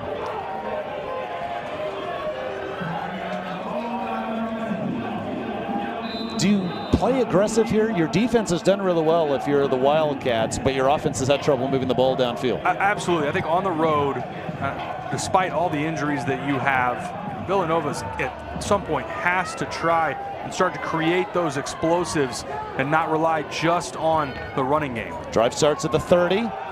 Abbott gets the first down carry, and not much, gets a couple. Devin Grant again, like he was the first one to Abbott. I think what wrinkles does this Villanova offense have? Moving the pocket, getting Connor Watkins on the edge. Again, this is a guy, Connor Watkins, almost 450 yards on the ground coming into this to this game. He's a good enough athlete. I think you've got to try and start introducing some different looks. Look at all the bodies close to the line of scrimmage. Deepest player right now is at 6 yards, backing up slightly. 2nd and 8. Swinging it out to Smith, out of bounds, but shy of the marker. Gets about 5. And Smith, he's able to shut down his route.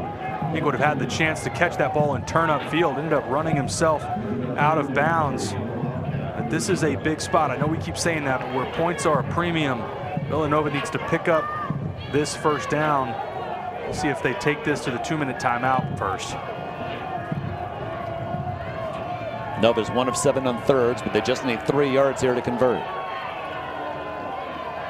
UIW just brings 3. Watkins, though, scrambles anyway. Catch made and trying to move forward Sanchez, but he'll be shy of the marker. Be 4th and 1. And I believe UIW wants to stop the clock. And they do with 1:55 to go. Or I apologize. As you said, this is the 2-minute timeout. No timeout by UIW needed. This is the 2-minute timeout. So UIW will get the ball back. Will we see our first touchdown of the day? Defensive struggle in the Alamo City.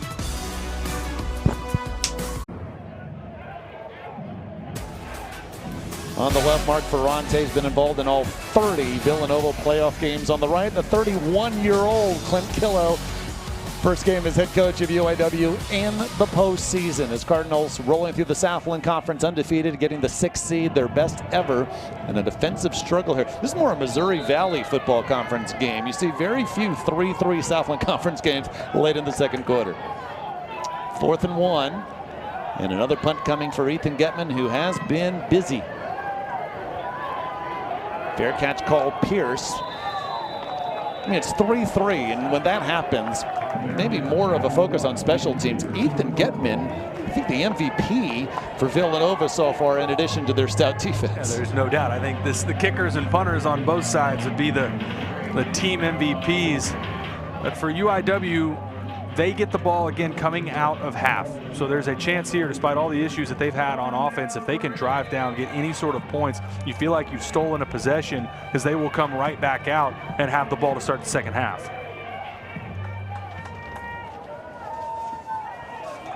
Zach Calzada, efficient, but not a whole lot of passing yards. 6 drops have hurt his cause statistically. Handing it off, Timothy Carter rumbling his way and up for the first down, and brought down just shy of the 30-yard line. Just played in 4 games this season, but was a big part of the Cardinal rushing attack last season with almost 400 yards on the ground. Gain of 13 to the 28. Clock still rolling, 90 seconds remaining in the first half. This time Calzada looks to throw. Flushed out of the pocket with space on the left side to run. Now trying to get to the sideline, and does, out of bounds just shy of the 35. See that athleticism again on display from Zach Calzada. Good coverage by Villanova. They just rushed 3. Pocket starting to slowly close in around him, but able to create something out of nothing. Connor McQueen, UIW's offensive coordinator, backup quarterback at Texas A&M 2012 to 2016, and Zach Calzada made a name for himself 2019, leading Texas A&M to a win over #1 Alabama at Kyle Field. Second down, handoff, Hartzell stacking up Carter, and then his teammates follow. That's shy of the first. It's going to be 3rd and 1 as the clock continues to run. And that first team all CAA linebacker Shane Hartzell rallying again. Plays with a physical presence, another good example. Under a minute left in the half. 3rd and 1, handoff, and Carter squeezing through and up for the first. Clock will stop with 49 seconds as the chains are moved.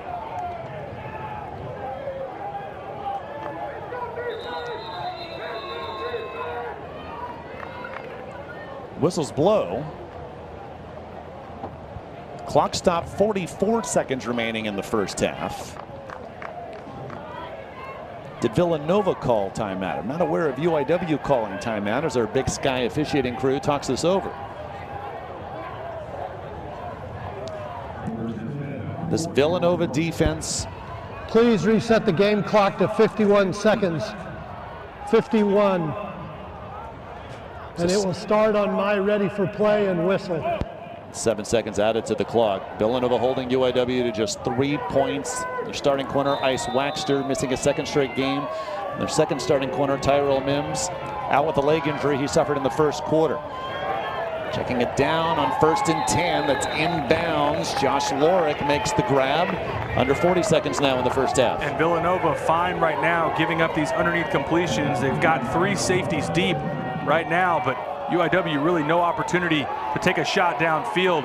And another good stop from Villanova. I think even in this 2-minute drive, UIW having a really difficult time moving the football. Aiden Howard with the stop on 2nd down. Second charge, 30-second timeout. So UIW calls timeout. It'll be 3rd and 4 Cardinals from their own 46-yard line. And David, just like you mentioned, I mean, Ice Waxter out, starting corner. Tyrell Mims, one of their captains, out, the other starting corner. Ethan Potter from that weak side safety spot. He's been banged up. I don't think we've seen him back in since he went down. In the middle, been out for a while, but Chandon Pierre, that's somebody in the interior of the defensive line. There's been a number of pieces for this Villanova defense. Either came into the game banged up or have gotten banged up today. And really an incredible effort by everybody else to rally around those spots. The defensive coordinator, Ross Pennypacker, told us multiple times when we talked to him this week, there's no secret to what we do. Our guys are assignment sound. They're disciplined. We're not going to make the mistakes. The opposing offense just has to make the key plays, and UIW has not. 6 drops to hurt their passing attack here today. They have it 3rd and 4 from their own 46. Calzada up the middle. Oh, hard hit. Ball tipped away, and their 2 star linebackers, Bell and Hartzell, were on coverage. Alexander, the intended receiver, took the knock. And it's going to force UIW to punt, because even with 20 seconds left, Nova with 2 timeouts, do not want to give Villanova the football back. As you see, again, how many times have we said that in the first half? Villanova, they're in the right spots, rally to the football, able to create the incompletion and get their defense off the field. We have called Brendan Bell's name almost a dozen times in the first half, and he's on the line now on special teams as we have another Connor Bryan punt. Ball bouncing towards the end zone, kept in. What a defensive or special teams play, rather, as the ball is downed at the 3-yard line. That's important for Villanova. They're not going to be able to just take a knee to take this in the half. Good job in special teams. What a great individual effort. That's a Monte Davis able to get to the football. I think we'll see with UIW having 1 timeout remaining, they will have to think absolutely use that, force Villanova to run 2 plays and move beyond the 1-yard line. 3-3, that's it. All you're telling your quarterback is do not drop the snap here. Watkins doesn't, moves forward. Neither team will call timeout. Can we call this first half unexpected? We knew these defenses were solid. I don't know if anyone here expected 3-3 through the game's first 30 minutes. Very surprised at UIW's offense and the number of negative plays that we've seen. Not surprised at how well Villanova has played on the defensive side of the ball. We knew that was the stronger unit coming in to this game. Even despite the injuries in the back end, they have rallied around those key spots, and a great effort from the defensive side of the ball in the first half of Villanova. A date to the FCS quarterfinals in the balance. Villanova, Incarnate Word, plenty of defense in the first half. 3-3 in San Antonio.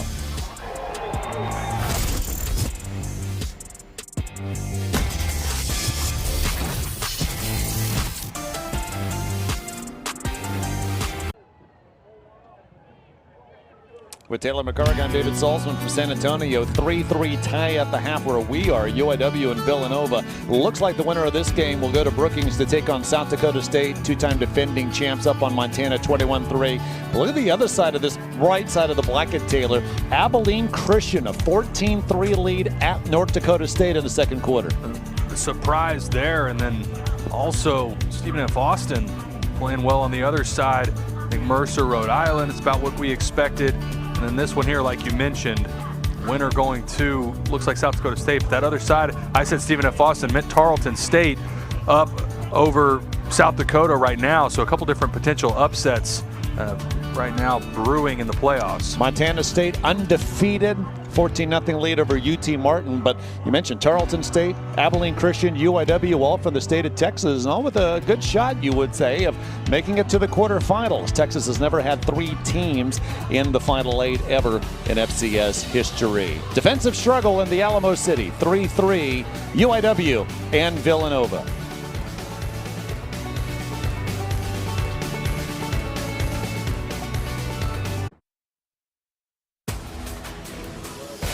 Now the beautiful river walk in the heart of San Antonio. We're not far from there, about a 10-minute drive. The University of the Incarnate Word, 3-3. And if you love defense, these are first half highlights. Not only have we had defense on both ends, we've had an Arn Anderson spine buster by Newton SEM, but most of all, solid defense, both sides, drops by UIW. Taylor McCart. Secondary for Villanova stepping up for some injuries, but you mentioned it. Issues for UIW mostly coming with drops and penalties. The defense for UIW stepping up as well, shutting down the running attack for Villanova. That was another one of the drops that we saw, that time from Jalen Walthall, and one from Josh Lorick as well. They're sort of taking turns on the offensive side for UIW with the drops, but for Villanova, you see right there, less than a yard per carry. This is one of the more prolific offenses in the CAA on the ground, and so far, Incarnate Word, they have had a plan for limiting David Avett, also Isaiah Ragland. See if there are any answers for Villanova on offense. And on the flip side, like we mentioned, UIW, I think if they just clean up their procedure, this first half looks a lot different with the drops and penalties. UIW does have 184 total yards, although the Nova defense, of course, has held them in check. Drops haven't helped. But Villanova, 15 yards rushing total on 14 carries, 43 yards overall. If you're Mark Ferrante and the offensive staff, what do you have to do to try to move the ball more efficiently against what's been a stout UIW defense so far? I think UIW's had a great plan of attack in the interior. I think you're going to have to figure out ways to get the ball on the perimeter, whether that's jet sweeps, using some sort of orbit motion, getting it to guys like Jalen Sanchez and Devin Smith on the perimeter. And then also, what do you have in your bag that are trick plays? Any sort of double pass, any sort of flea flickers. I think on the road, your defense is playing well. You're going to have to come up with some shots outside of just taking deep balls down the sideline. We've seen a couple of those, and that's where a lot, honestly, of their production has come from defensive penalties. So we'll see what answers Villanova has in the second half. And just 83 passing yards for Zach Calzada, the UIW quarterback, who came in 6th in the FCS in passing yards. That's a victory for Villanova's defense. But the running game with 101 yards seems like maybe more promise on UIW's side of the ball offensively, at least looking at the first half numbers. 184 to 43 total yards, but the only thing that matters, 3-3. Ethan Getman, who does it all on special teams. Season-long 49-yard field goal, getting Villanova on the board in the second quarter. We'll get things started here in quarter number 3 as we're underway in the second half in the Alamo City. Amonte Davis on the return, only able to get it past the 20. So I mentioned Zach Calzada, just the 83 yards through the air, 13 of 25 completing, just 52% of his passes. Alexander and Walthall, who came in with 148 receptions combined. They do have 10 total so far, but just for 67 yards and, of course, no touchdowns. And Connor McQueen, offensive coordinator, told us the message to Zach Calzada was to be patient. And you see right there, no interceptions, no turnovers to this point. I think that's something else you're telling your quarterback coming out of half. No critical errors in this second half trying to force it. Handing it off on first down, Lontrell Turner down at the line of scrimmage. To Kalen Taylor, UIW's leading rusher, out for the second straight game. So it's Turner getting the bulk of the carries and Ty Trent making that tackle on first down. And a little more tempo from UIW. See what answers they have. Go back to the number of drops we saw in that first half.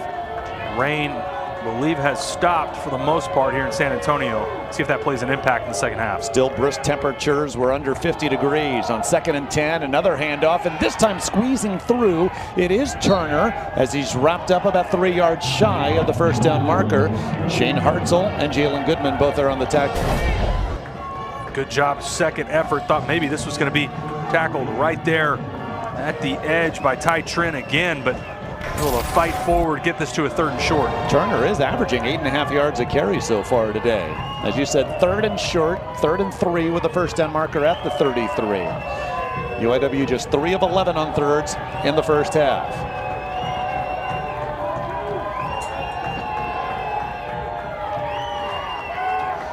Calzada, quick throw. Alexander the catch, enough for the first. They needed 3, they got about 6. Quick game has been there all game for UIW. Times where they've stayed on schedule. I think that's where Zach Calzada has been at his best. Simple, easy completion to the outside to Roy Alexander. Pick up the first down.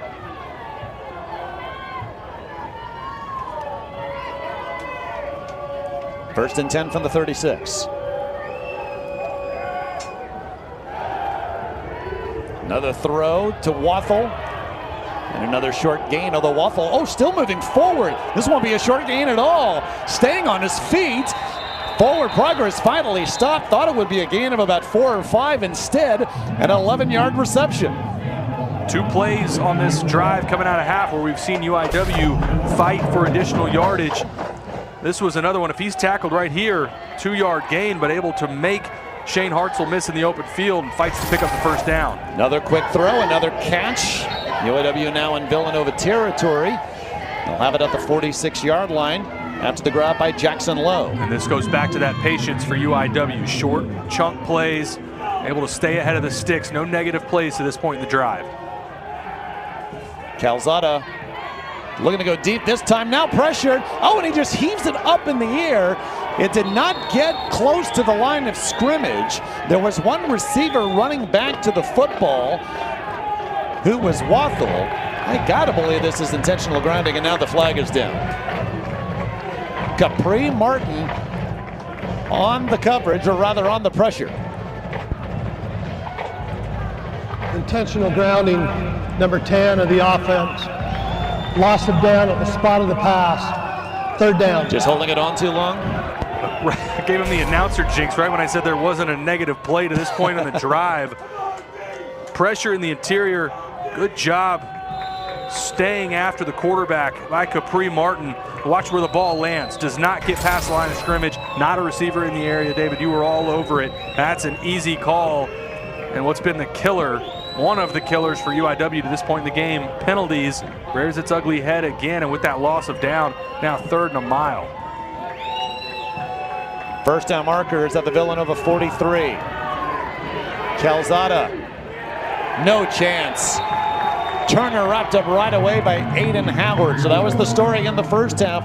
UIW able to get yards, but not able to finish drives. This Villanova defense continues to come through. And Aiden Howard all over this play. Diagnosed immediately. And that intentional grounding from Zach Calzada did end up being the drive killer, pushing Incarnate Word backwards and able to get Villanova, their defense, off the field. Connor Bryan's punt takes a UIW bounce out of bounds around Villanova's own 25. If the quick game is working for UIW, why not stick with it? Because going downfield deep has been a problem for them all day. You still have to take your shots when you have them called up. I think it looked like maybe this was close to roughing, maybe sold it a little bit there at the end for Connor Bryan. Don't think that was worthy of a call, but you have to take your shots. The play where Calzada ends up with the intentional grounding, they just rushed 3. For UIW, you have to be able to protect and stand and deliver the football when Villanova's just rushing 3. Connor Watkins fires to Jalen Sanchez, who moves forward to about the 34-yard line. Villanova's passing offense will take that. Connor Watkins in the first half, just 5 of 13 passing, 28 yards, but he gets 9 there on first down. Good to see Sanchez back in and healthy. He got banged up in the first half as well. He's had a catch in every game this season. Well, late flag. Villanova was protesting because they felt there was contact on the line, and there was. Devin Grant will be called for this penalty. Offside, number 44 of the defense, 5-yard penalty, first down. First down number 5 for Villanova this game.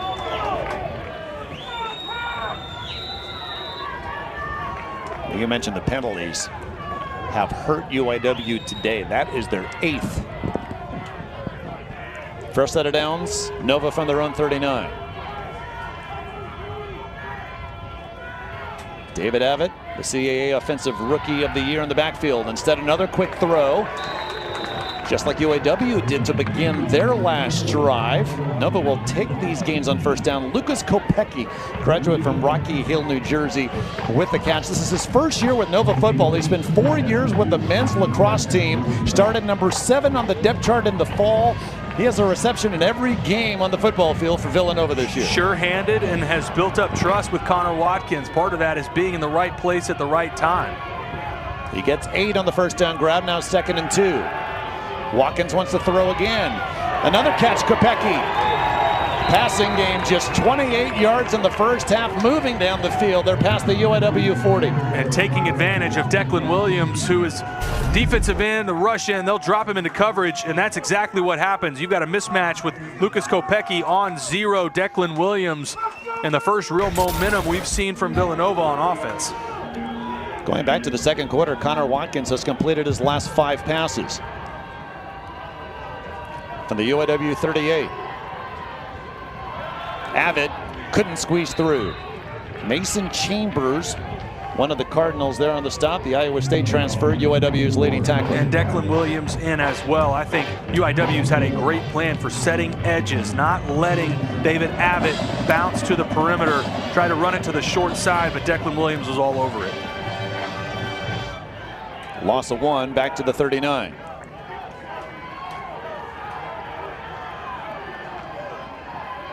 UIW just brings 3. Watkins with time, looking to go deep, and that's incomplete. Kopecky had cut inside Chambers, and no way for him to catch up to that football. And Watkins was working to the left side to Kopecky, but Jalen Sanchez to the field comes wide open on a deep dig route, something they've hit throughout the season. Missed opportunity in the middle of the field, now setting up another 3rd and long. Villanova in the first half was 1 of 8 on thirds. You see Connor Watkins, that was his first incompletion in his last 6 pass attempts. But Nova needs 11 with a first down marker at the UIW 28. And this will be a pressure look from UIW, see if they back out of it. They do back out. Watkins, though, pressured anyway. Thrown down, sacked. Marcus Brown catches up to him, senior from Houston, and it's 4th down. And Marcus Brown, matched up against right tackle Kyle Fay, wins immediately. Connor Watkins trying to give ground to his left, but look at the top against number 67. You see Marcus Brown, number 15. Good pursuit from Connor Watkins. Fortunate he didn't fumble the football. So both teams, to begin this half, able to have some success offensively at the beginning of their drives, and then they stall. Fair catch call, but Mason Pierce will let this ball go, and it's a good decision. Still 3-3 as we approach the midway point of the 3rd quarter on a cold day in the Alamo City. Timeout on the field. Beautiful San Antonio, Texas. 3-3. If you like defense, this game is beautiful. 8:22 to go in the 3rd quarter of play. 52 straight weeks now, this UIW program has been ranked in the stats top 25 poll. Goes back to when Eric Morris was the head coach here. Really got this program going with Cam Ward at quarterback, who's now a Heisman Trophy contender in Miami. Probably won't win it, but at one point was the favorite. J.J. Kinney was the head coach here 2 seasons ago. Took UIW to the semifinals, is now at Texas State. This is Clint Killo's 2nd season as head coach here. Sliding down, Calzada. Another strong first down gain for this UIW offense. Here they gain 7. And think that may be an added element that we'll see moving forward with Zach Calzada and his ability to run the football. Struggling throwing the football down the field. Talked about staying on schedule. Let's not forget Calzada, still a dynamic athlete. Got an example of it there on 1st down. 2nd and 3. Calzada, quick throw. Alexander, 1st down. Oh, and then smack down just shy of the 40, but enough to move the change. Jalen Goodman finished Alexander off. And on that last drive, staying on schedule, mostly quick game, and 1 explosive run from Lontrell Turner. Again, this was the spot on the field where they had the intentional grounding, moving them backwards, see if UIW is able to capitalize and stay on schedule. Yards hard to come by today. Hard count means this should be a free play. Calzada looking deep, Wathel there, tipped away. Newton Essien, you cannot give enough credit to the 2 freshman corners who have been thrust into big roles with injuries to Ice Waxter and Tyrell Mims. Essien there to break it up. Number 92, the defense. 5-yard penalty. Replay first down. Free play, obviously, but SEM there to make sure this was not a big gain for UAW. And another hard count that Villanova's fallen for. 4th time today. Calzada has gone to the line, giving the clap for the cadence. Somebody in the front 4 jumping off sides for Villanova.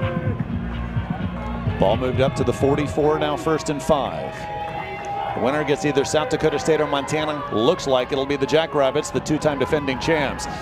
Rare blitz. They pick it up, throw up the middle. Oh, hammered down to the turf is Waffle.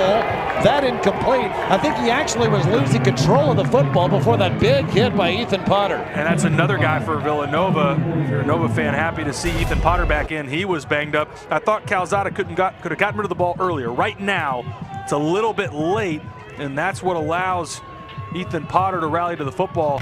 But David, I'll say it, I think that was another drop. That to me feels like that should have been caught. Now the 7th drop for UIW. 2nd and 5 to the ground. Turner scooting inside, 1st down past midfield. Another tackle for Brendan Bell, but UIW moves the chains. As you said last drive, they're looking to go more up tempo this half. They do it here. Stepping back, Calzada. Plenty of time to throw. Now fleshed out, gets away from Aiden Howard. He'll scramble past the 45 and out of bounds shy of the Villanova 40. Now Villanova is making Zach Calzada earn these rush yards. Picks up 8, but ran about 40. Starts out working to the right side. It's good pursuit. Thought for a second Aiden Howard was going to have the sack right here. Calzada able to escape. Makes something out of nothing. A couple times we've seen that today. Calzada, UIW's 2nd leading rusher today. He does have 4 rushing touchdowns on the year, and he sets up 2nd and 2. Another quick throw. That skips incomplete in front of Alexander. Tight trend there on coverage. And coverage has been sticky in the back end all game for Villanova. Really nowhere to go with the football, trying to get quick out to the field. Back to Roy Alexander. I think even if that throw was on time, I'm not sure would have been completed. And to me, David, I think this is 4-down territory. Assuming that UIW doesn't go backwards here, expect there to be 2 plays here for the Cardinals to try and pick up this 1st down.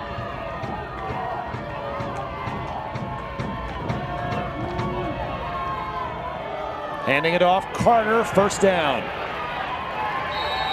Bell gets to him, but they move the chains again down to the 36. And tempo again immediately off of a 1st down, not changing personnel, not letting Villanova change personnel on the defensive side. On the 36, toss to Carter, tripped up from behind. What pursuit. If Chuck Smith doesn't get Carter by the ankles, it's a big gain on 1st down. Instead, just a gain of 2. And Chuck Smith, undersized for this group on the defensive line. You see how much speed he plays with, able to chase down Timothy Carter from the back end. His father, Chuck, an 8-year NFL veteran. Carter up the middle this time. Drags forward past the 30, and UIW sets up another 3rd and short. This is really the first time we've seen UIW's offensive line lean on Villanova, starting to get push in the interior. Looks like we've got a defender down. See if we can ID maybe Ty Trend. We'll get another look in a minute. Still tied up. Defensive struggle here in San Antonio.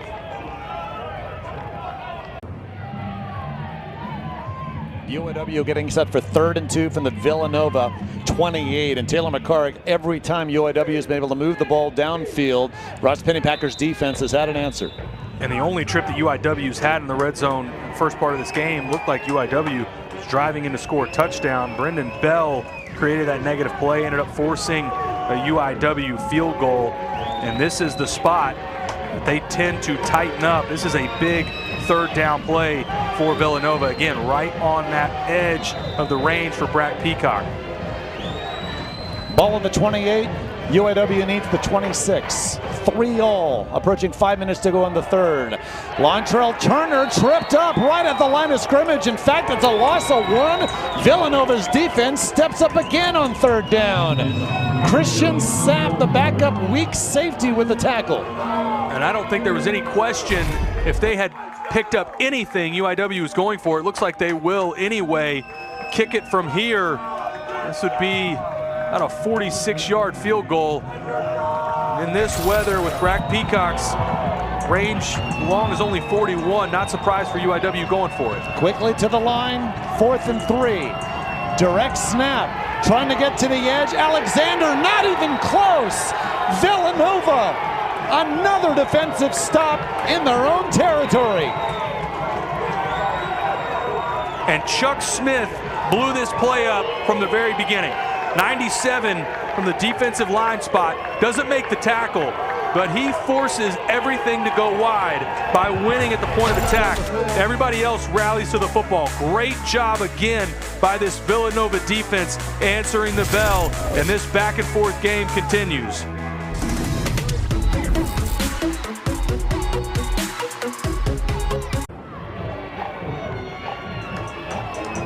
The word Mark Ferrante used the most to describe his team to us, resilient. Now, he was mainly referring to all the comebacks they had to have this season just to get to this point. But today he's talking about this Villanova defense allowing just under 19 points a game. 3 times they have allowed 6 or less, and against a UIW offense averaging 37 a game coming in. They get the 4th down stop. We're still at 3-3 in the 3rd. 1st and 10 from Villanova's own 32, and Jalen Sanchez pops off the would-be tackler and gets close to 10. That's the guy, Jalen Sanchez, along with Devin Smith, to keep getting them engaged in early touches. Good yards after catch, fighting through a tackle, almost picking up the 1st down. Last week, Villanova got down 14-0 quickly, rallied to win 22-17 over Eastern Kentucky, holding the Colonels scoreless in the 2nd half. No points this half so far for either team. 2nd and 1. The Jerry Rice Award finalist Abbott in the backfield. Instead, Watkins off his back foot for Sanchez, makes the grab. Yes, inbounds. Watkins' best throw of the day, Sanchez's best catch. Out of bounds, shy of the UIW 35. And there's no doubt that Jalen Sanchez catches this ball. Where did this foot come in bounds as he gets possession? This will be a great look at it. Is that right foot still down when he secures possession? Called a catch on the field. Looked like that right foot was down. Play is under review.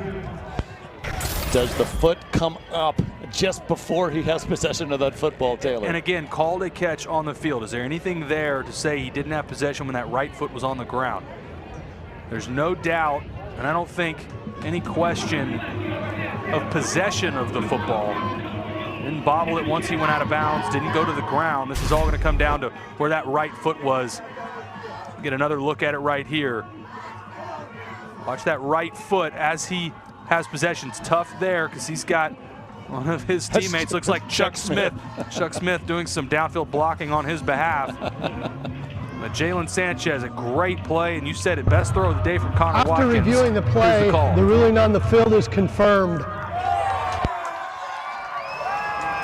I think you said it. The fact also that this is ruled a catch, that's a better angle. The toe remains inbounds as he gets possession of that Connor Watkins pass. 23 yards on the pass play. Easily the longest for Connor Watkins in this offense today, and they have it at the Cardinal 36.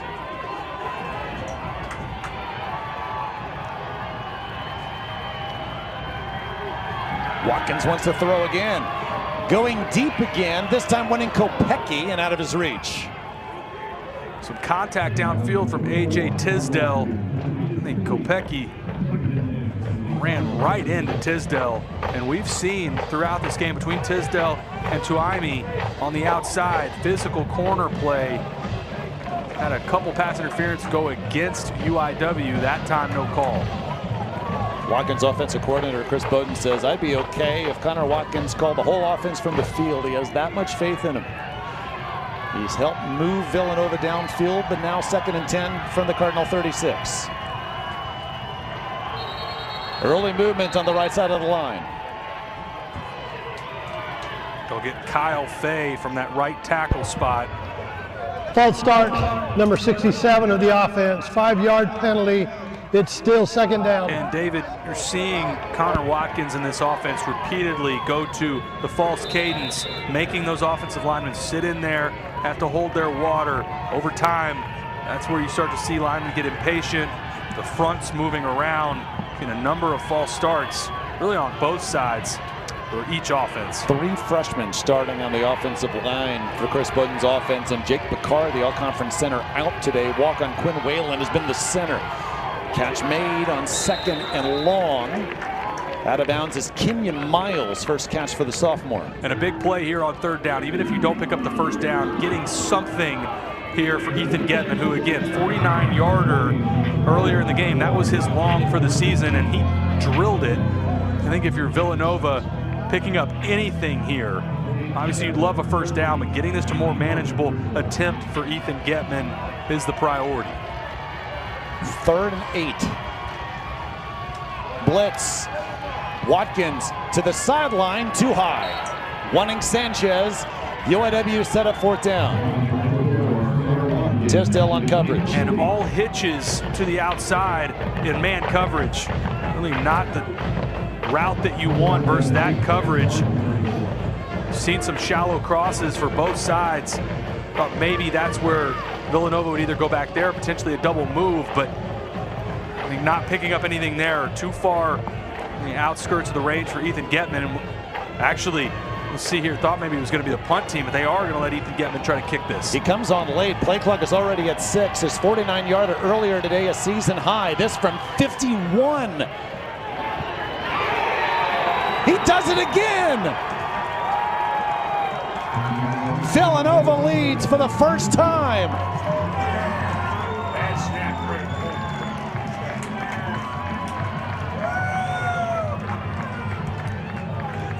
The All-American transfer from 51. And he, second time, drills this kick. Looks like maybe kisses the goalpost on the backside on the way down. 49 and 51-yarder, and in a game where points are at a premium, Ethan Getman, you said it earlier, David, I don't think there's any doubt to this point in the game, that is your MVP for Villanova. He started this season 4 for 10 on field goal tries. He has made his last 9, including easily his 2 longest of the season here in Villanova's biggest game of the year. 6-3 Wildcats, their first lead with 2:24 to go in the 3rd. Villanova is at 105 yards total. They've only rushed for 6, and yet they lead against one of the best offenses in all of the FCS. Mason Pierce on the return. Out of bounds past the 20. So for UIW, how do you respond? Cardinals down for the first time. Well, both drives for UIW to start the 3rd quarter, they've moved the ball well. It's picked up a couple 1st downs, gotten into or right on the edge of Villanova territory on the first one, almost to the red zone on the second one, but it's been those negative plays and then the huge 4th down stop for Villanova on the last possession. Have to try and piece together a drive. Talked about Zach Calzada and offensive coordinator Connor McQueen having to stay patient, really being put to the test by this Nova defense. Range starting to come down a little harder. 1st and 10. Calzada running up the middle, now scooting to the outside. And this has been one of the stronger parts of UIW's offense this half. A strong game for the UIW quarterback. And not surprised to see them go to design quarterback run game. Quarterback draw on 1st down, getting a lot of drop aid from Villanova. There's easy rush lanes right now if they want it with Zach Calzada running the football. 2nd and 2. Trying to scoot to the outside, Turner. And still going, able to get his way past the 35. One of his best runs of the day, 1st down. And something else to point out, David, it's really been pretty clean in terms of turnovers today. Even despite the cold weather and the rain, UIW did have 2 fumbles that they recovered. But to this point, no turnover trouble for either side. From the 37, 1st and 10. Turner again, stiff arm past the 40 and dives forward. This may be another 1st down. They'll mark him right at the marker. 3rd straight play on the ground. Be surprised if you see a deep shot here to the outside after this big first down run play. They've got man coverage to the outside against the freshman Newton Essium if they want it. Another free play for Calzada. To the sideline, caught, a foot in bounds. In fact, Josh Lorick might have gotten both feet in bounds. We'll see what the flag is all about, but likely offsides. What a grab for the junior from Adelanto, California. Offside. Defense, number 91. That penalty is declined. First down. 5th time in this game the hard count has worked against Villanova's defensive line. You nailed it, David. A good job staying with this play, good accurate throw, and an even better catch from Josh Lorick. Again, UIW moving the ball down the field, getting close to where their drives have stalled. But now they're at the Villanova 38.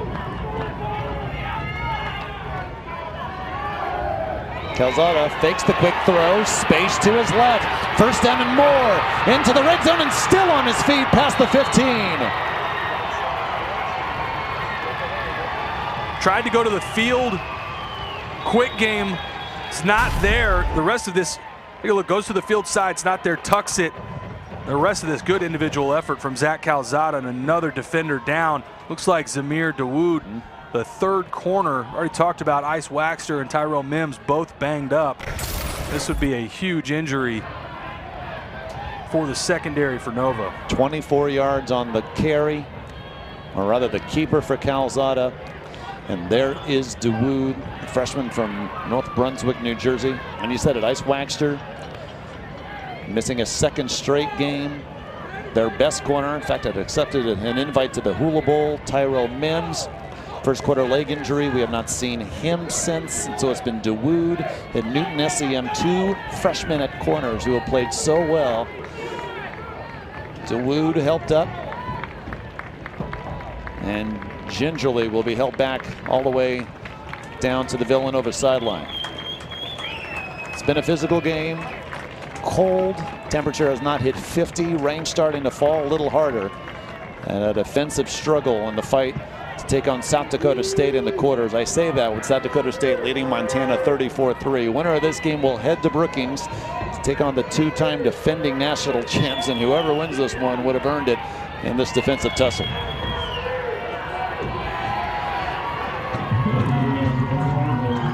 UIW's first trip to the red zone, though, in some time. They have not been great scoring touchdowns when drives get to the red zone this season, just 58%. And Villanova, one of the best red zone defenses in the nation. Calzada's done it with his legs for the most part this half, up to 53 yards on the ground. First and 10 from the Nova 14. They don't have to run a play here in the third as the clock winds down. Zach Calzada will let the clock run to 0.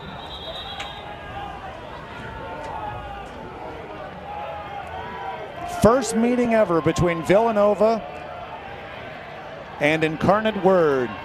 Both 10-win teams. Both teams with their defenses stepping up today. 15 minutes to go. 6-3 Villanova as we head to the fourth.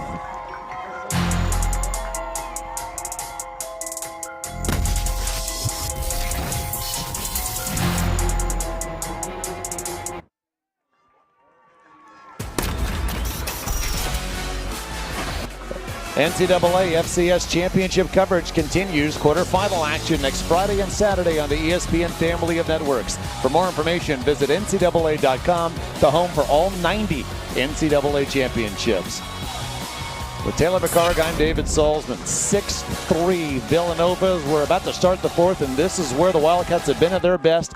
Plus 57 scoring margin the last 8 games. And on first and 10 with UIW in the red zone, trying to scramble Calzada. Obina Wabodo comes up with a stop for the loss. Wabodo all over this play. Watch on the left side. He just follows Travion Newsom. The left guard is unblocked. This is the second time there's been a disruptive play by the defensive line in the red zone, kicking back UIW. You nailed it, David. It's exactly why they are so good in red zone defense. Villanova plus 91 in the second half this season. They're plus 3 so far today, and that's enough for a 3-point lead. Calzada to the end zone, incomplete. The receiver fell down. It was close to an interception. DeWood, after being banged up at the late portion of the third, comes back in with the good coverage. And a good no call as well. Looked like Josh Lorick fell down, working that left side. He's trying to throw almost a back shoulder fade to the pylon, and watch 11. That's just a slip. Good no call and almost an interception for Villanova. First down markers just past the 5. Is this a spot where Villanova brings pressure, or do you see them back out and just drop 8? Quick throw. Alexander to the 10, to the corner, touchdown!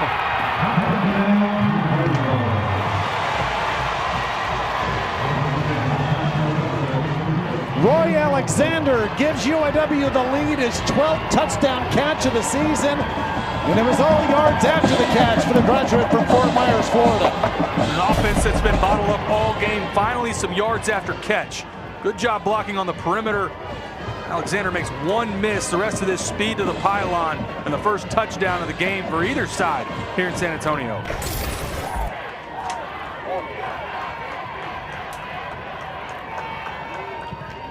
Brack Peacock kicks the PAT through. Just saw the graphic. Villanova has been awfully strong in the fourth quarter, especially the last 2 months, but Clint Killo's squad comes up with the big play to begin on the field. As UIW takes the lead back. A day to the FCS quarterfinals in the balance. 10-6 Cardinals.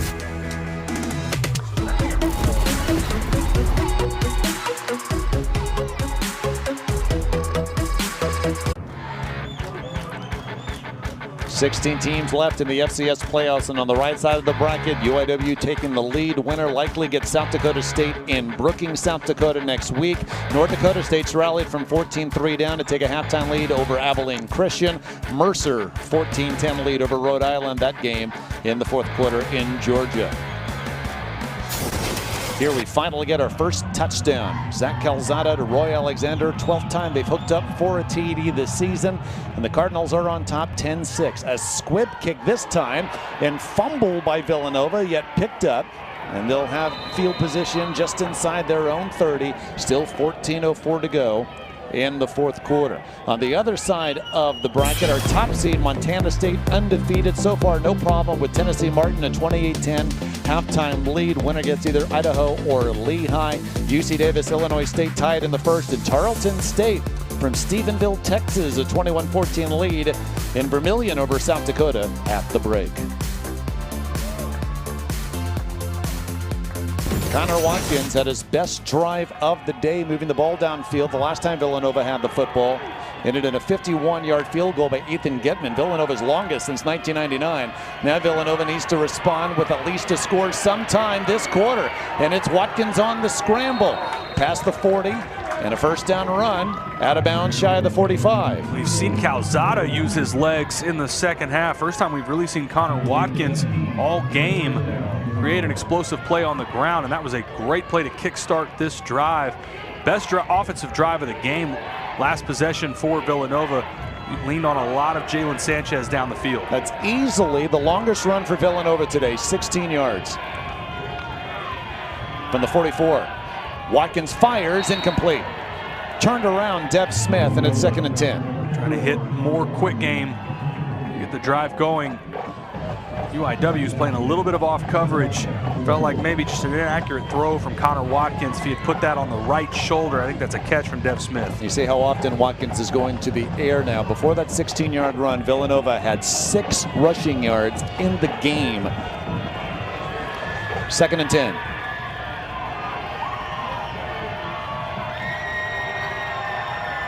Watkins backpedaling, now scrambling. And lofts it well out of the pocket. No intentional grounding. Smart play by the 6-year graduate. And trying to go do a screen play to Isaiah Ragland, but UIW was all over this. Good job in coverage. Now a 3rd and long. I think it's possible if you're Nova, you get this to the other side of the 50, you may see them stay on the field on 4th down. Jim Gush, the defensive coordinator for UIW, says we've been playing our best football when it matters, hoping his defense can come up with the stop. 3rd and 10. Blitz. Watkins. Miscommunication, incomplete. Kopecky, the closest receiver. Villanova is now 1 of 11 on 3rd downs. And another back shoulder fade trying to throw it to Lucas Kopecky, but I think a miscommunication. Kopecky had not even gotten his head around when Connor Watson let go of that football. Now a really important punt here if you're Villanova, trying to play field possession. Important here if you're a Wildcats fan. This is pinned deep. Ethan Getman, also Villanova's punter. He has all of Villanova's points today. And this punt will take another good Villanova bounce. Past the 10. And Getman remains the MVP of this one for the Wildcats. Now the Villanova defense needs to come up with a stop. Down 4 early 4th quarter.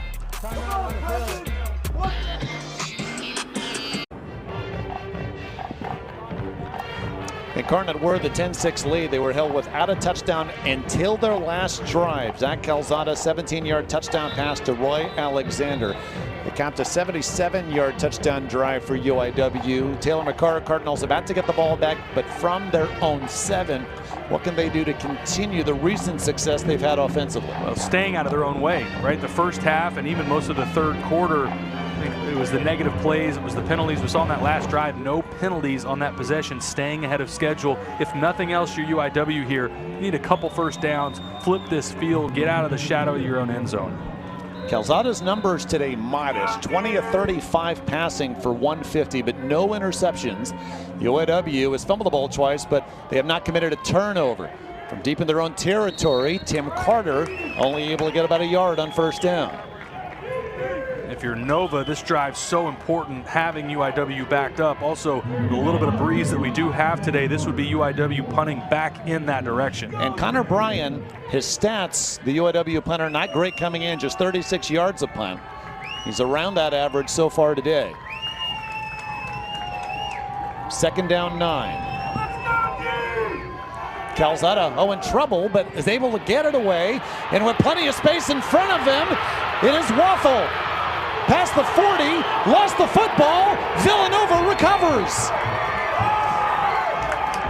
Mentioned they did not have a turnover until just then. Ethan Potter with the recovery. Hadn't been a turnover yet today for UIW. They go back to the screen game. This is going to be a huge explosive play for Jalen Wathel. And look at the effort, tracking from the backside. This Villanova defense, so much effort. One of the calling cards of this unit, and a huge momentum play for the Wildcats. Potter getting in there, able to create that turnover, and now massive momentum back on the side of the Wildcats. Villanova from the UIW 38. Handoff.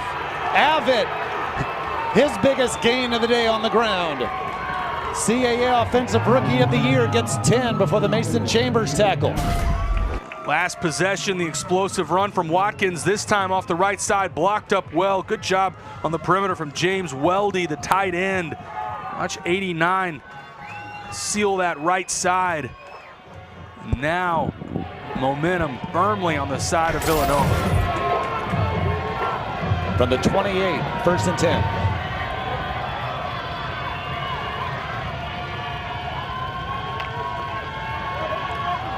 Handoff, Abbott again, cuts it upfield. Minus gain on 1st down. Myron Warren the tackle. This is a spot you may also see another shot taken to Jalen Sanchez. Between Sanchez, Kopecky, and Dev Smith, these are the areas. Seen them try to go back shoulder fade to Kopecky. Jalen Sanchez over the middle. Keep an eye on number 5. He's lined up in the slot to the field. He has 6 of Connor Watkins' 11 completions today. There he is. 2nd down and 5.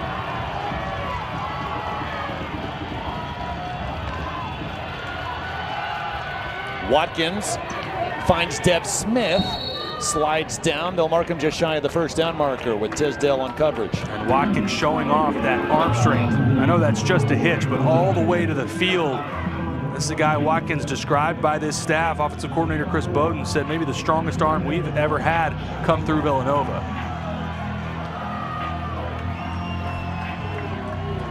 Connor Watkins' offense is 1 of 11 on thirds, but they haven't had many 3rd and 1s today. Here they have it from the 19. Abbott brought down, he's short. Darius Sanders, tackle for loss, 4th down. And I think you're going for it here. Down 4 points.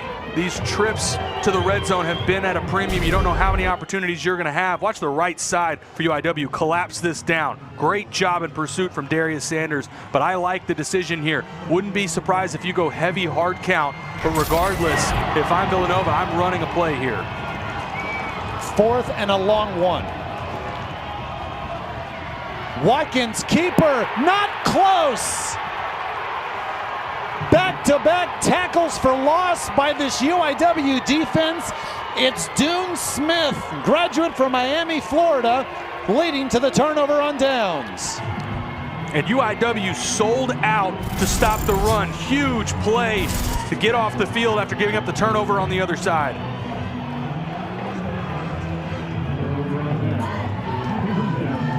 Clint Killo's defense comes through, 10-6. Remains the score with 9:37 to go in the 4th quarter. This Villanova offense has found its way downfield twice on their last 2 drives, but limited to 3 points. And after Zach Calzada led the Cardinals to our only touchdown drive of the game the last time UIW had the football, they have it again on 1st down. Tim Carter brought down close to the 25. Jalen Goodman's been busy, the 6-year free safety. If I'm offensive coordinator Connor McQueen, I'm getting back to the screen game on the perimeter. I know it was a fumble for Jalen Waffle on the last possession, but the 2 big explosives in the 4th quarter have both come from screens. Carter again, squeezing through the middle of the line. This sets up 3rd and about 2. Brendan Bell has double-digit tackles for the 6th time this season. Comes up with another one.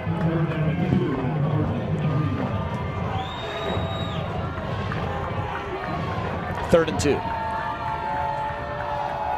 Another handoff. Calzada pushing Carter through. 1st down easy to the 37. Giving his running back a little extra encouragement as he gets through the hole. Jalen Goodman slow to get up. Watch Calzada give a little bit of shove on the back. Get your momentum going forward and a big 1st down for UIW. 8.5 minutes left in the 4th. And this defensive struggle, trip to South Dakota State, hanging in the balance in the FCS quarters.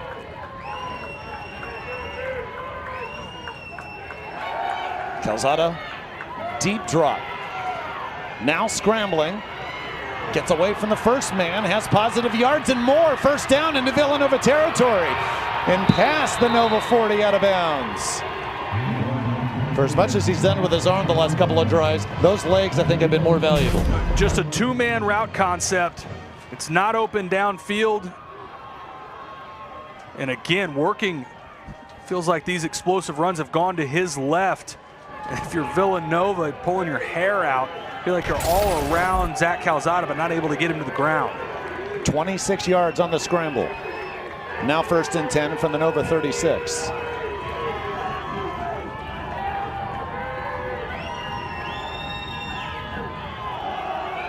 Turner thrown down for a short gain. Chuck Smith, one of the Wildcats there. Right on the edge of field goal range for Brack Peacock. If you're Villanova, this is a massive couple downs. Still very much in it, even if UIW comes away with a field goal here. If you're Villanova, this is the time to create a negative play. Don't be surprised if you see pressure. Under 7 minutes to go in the 4th, 2nd and 9.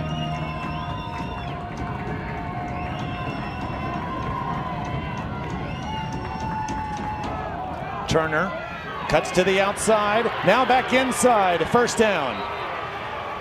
DeWood hangs onto his ankle, but throws him down around the 24. And Nova did bring pressure. Boundary safety Ethan Potter blitzes off the left side. Watch number 34, but misses the tackle. A couple missed tackles, and UIW able to make them pay, running right into that blitz.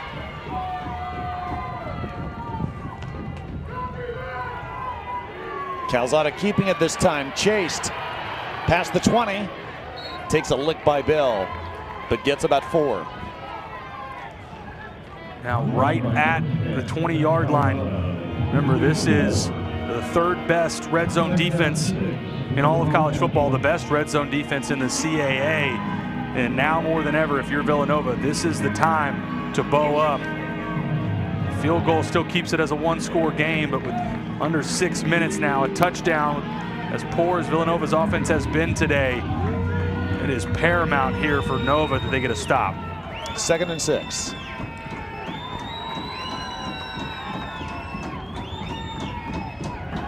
Calzada backpedaling, and the catch is made, but Josh Lorick down on the turf. Play rule dead, and they may actually be about a loss of 1, but 3rd down coming up. And don't be surprised, 3rd and medium, if they go back to the bread and butter, some sort of screen game. Again, the 2 explosive plays that UIW's come up with in the second half have both been quick screens where Zach Calzada raises up and throws the football like a second baseman. 3rd and 5.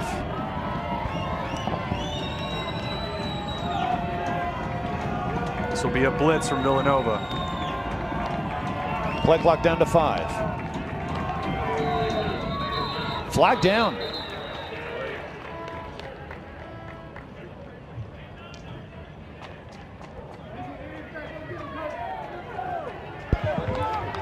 False start, number 70 of the offense, 5-yard penalty.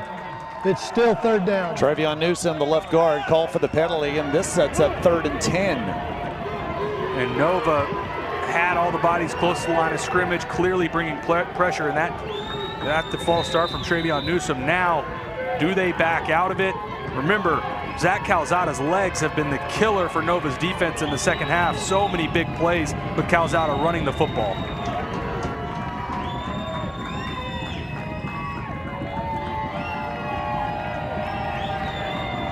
Play clock down to 5 again. Villanova just brings 3. Calzada scrambling, brought down shy of the marker. At about the 17, but this is easily Breck Peacock range. Clock stopped with 4:19 left. Another penalty for UIW, a killer. Villanova there, 3rd and medium, ended up having to go back to 3rd and 10. A huge 4th down when we come back. Likely field goal attempt from UIW.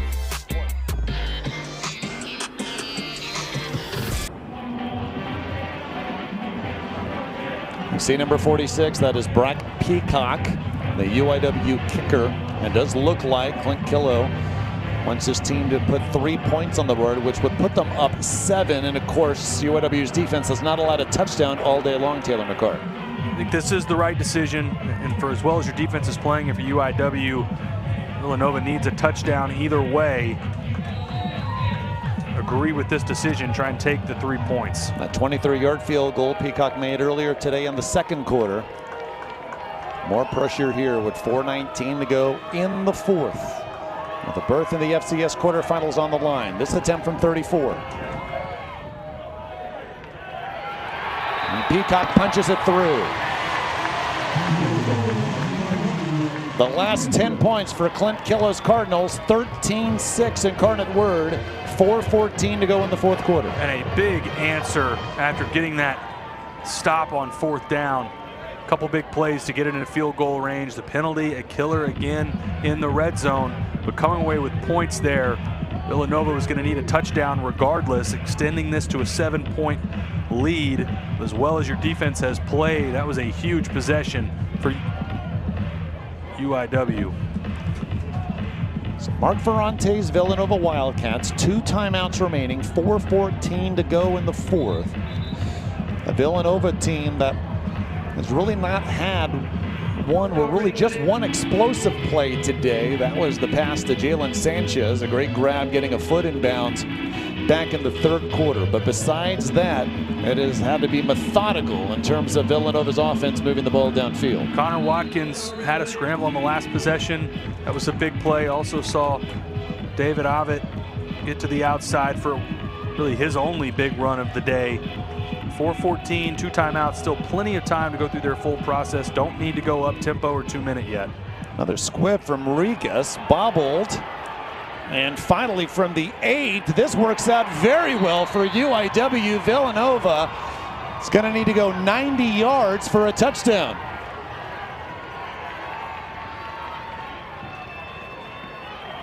And clearly schemed up well. Blair Kavanaugh, special teams coach for UIW, recognizing when they squib, they're kicking it to Ethan Potter, the safety. It's not a regular returner. It's not somebody that, if you're Villanova, you want to have the ball in your hands, and now making the job even harder for this Nova offense. It's a Villanova offense with 138 yards total today. Jim Gush's defense has stepped it up all afternoon, and now the Wildcats need 90 to try to tie the game. 1st and 10. Watkins intercepted. Yes. Picked off Mason Chambers. 3rd interception of the season. UIW gets the ball right back. Chambers baited Connor Watkins to throw this ball. It's cover 2. Trying to throw the whole shot between the corner and the safety. If you're going to throw this, it has to be immediate. Watch how he double clutches and pumps the ball right there. Now you're late. It allows Mason Chambers to work over. That's an easy interception. And now UIW, in all likelihood, 1 score away from putting this game away. First Villanova turnover. It is just the 5th interception for Connor Watkins all season. It's been Nova with the 4th quarter comebacks, not just last week over Eastern Kentucky, but all season long. But Clint Killo's Cardinals so far with the 4th quarter comeback, 10 unanswered points and looking for more from the Nova 30. Lontrell Turner up the middle and gets about 6. Under 4 minutes remaining. Hadn't had many turnover-worthy plays in 2 out of the last 3 possessions. Saw a turnover from UIW and then that critical interception from Watkins. And a great play from Mason Chambers. Much like in the last drive, no hurry up here. Zach Calzada letting that play clock go down as we're under 3:30 in the 4th. Play clock at 10. 2nd and 4. Turner again. Squeezing through, 1st down into the red zone.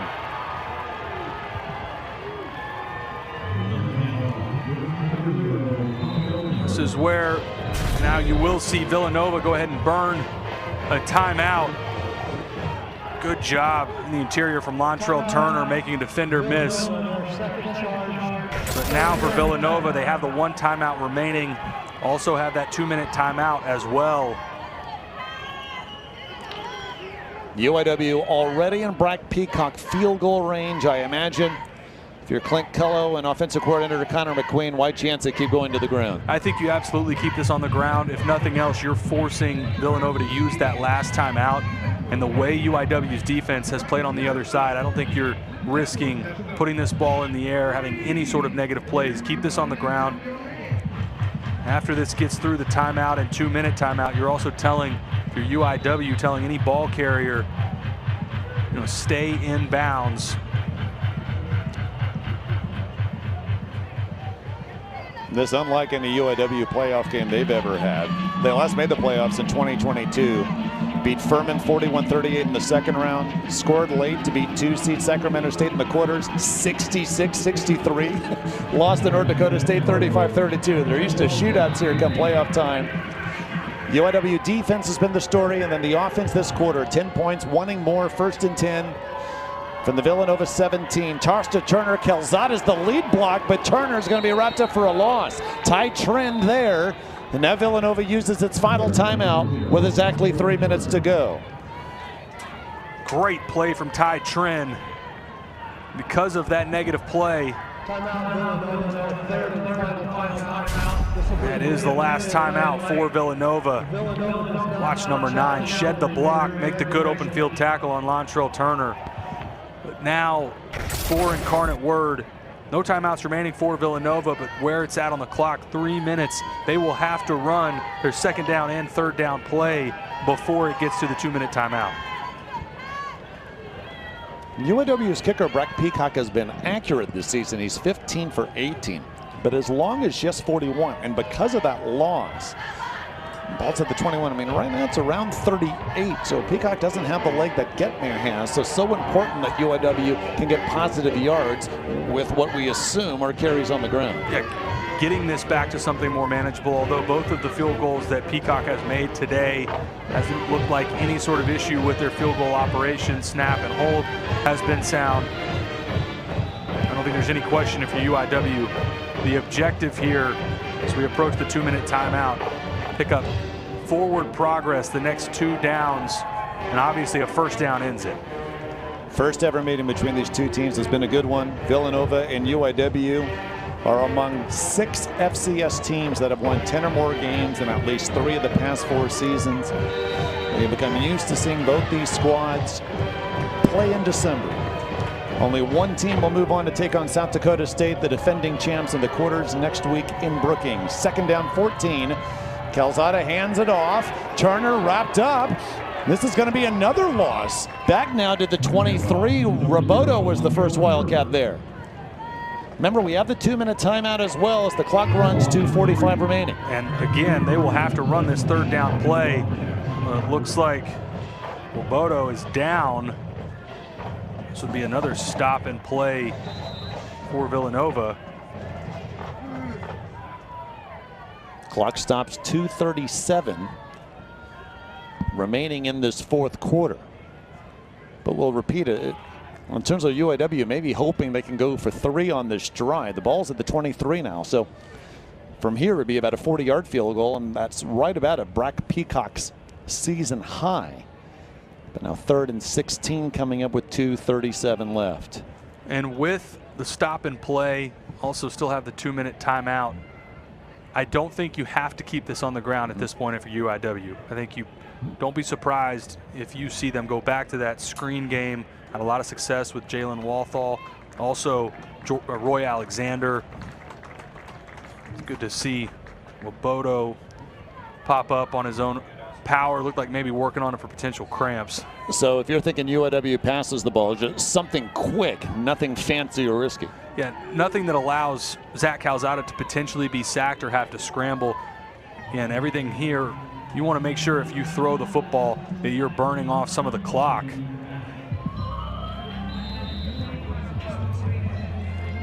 Brock Peacock looks confident and ready. First third down play for Zach Calzada. He stepped up his play in the fourth, and mainly you mentioned it, Taylor, with his legs. He has 87 yards on the ground, 182 through the air.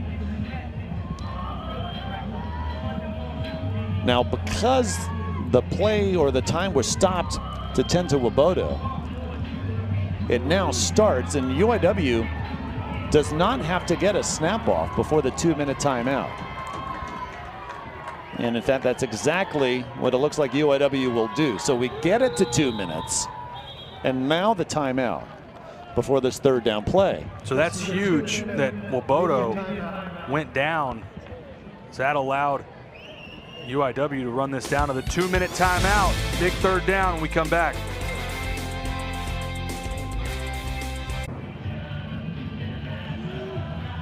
Zach Calzada has led UIW to this fourth quarter comeback. As head coach Clint Keller was very honest about how Calzada reacted after missing the playoffs last season. Remember, Calzada beat Alabama as Texas A&M's quarterback in 2021. He told Clint Keller, "I cannot end my college career this way." Felt he was very humbled by how last year panned out, wanted to lead his team to a much better result in 2024. And if they can hold on to the victory here, they'll be headed to the quarterfinals in a date with South Dakota State next weekend. Here they have it 3rd and 16. They hand it off. Turner squeezing through and still going. He gets the first down on 3rd and 16. Lontrell Turner clinches a spot in the quarterfinals for Incarnate Word. You can see Coach Gayle give the victory formation signal. Great individual effort from Latrell Turner, breaking through tackles. Breaks a tackle of Ethan Potter, number 34, right there. Able to pick up the first down, and with no timeouts left, David, you said it, seals a spot in the quarterfinals. Despite how sloppy this game was, all the issues with penalties, negative plays, the drops, UIW finding a way to get a win. It's a UIW team known for its passing attack in Zach Calzada, but a strong running game coming in. However, I don't think anyone expected UIW to outrush Villanova 264-35. The pass and touchdown to Roy Alexander means the difference in the fourth for UIW, but that running game puts the game away. No doubt, and the play of the game in my mind really was the fourth down stand when Villanova was driving after the turnover. I thought that was the spot where Villanova had a chance to put this game on their side, take a lead, and instead UIW comes up with a huge defensive stop. That's when UIW drove down, got the field goal to extend it to a touchdown lead. After another turnover, the interception a couple possessions ago for Mason Chambers, that more or less sealed it for Incarnate Word. For Villanova, another 10-win season, but their campaign to end in the second round. And for the University of Incarnate Word, UIW, Clint Kello's squad on to the quarterfinals next week as they try to upset the two-time defending national champs in South Dakota State. 13-6, a defensive struggle, and UIW comes out on top.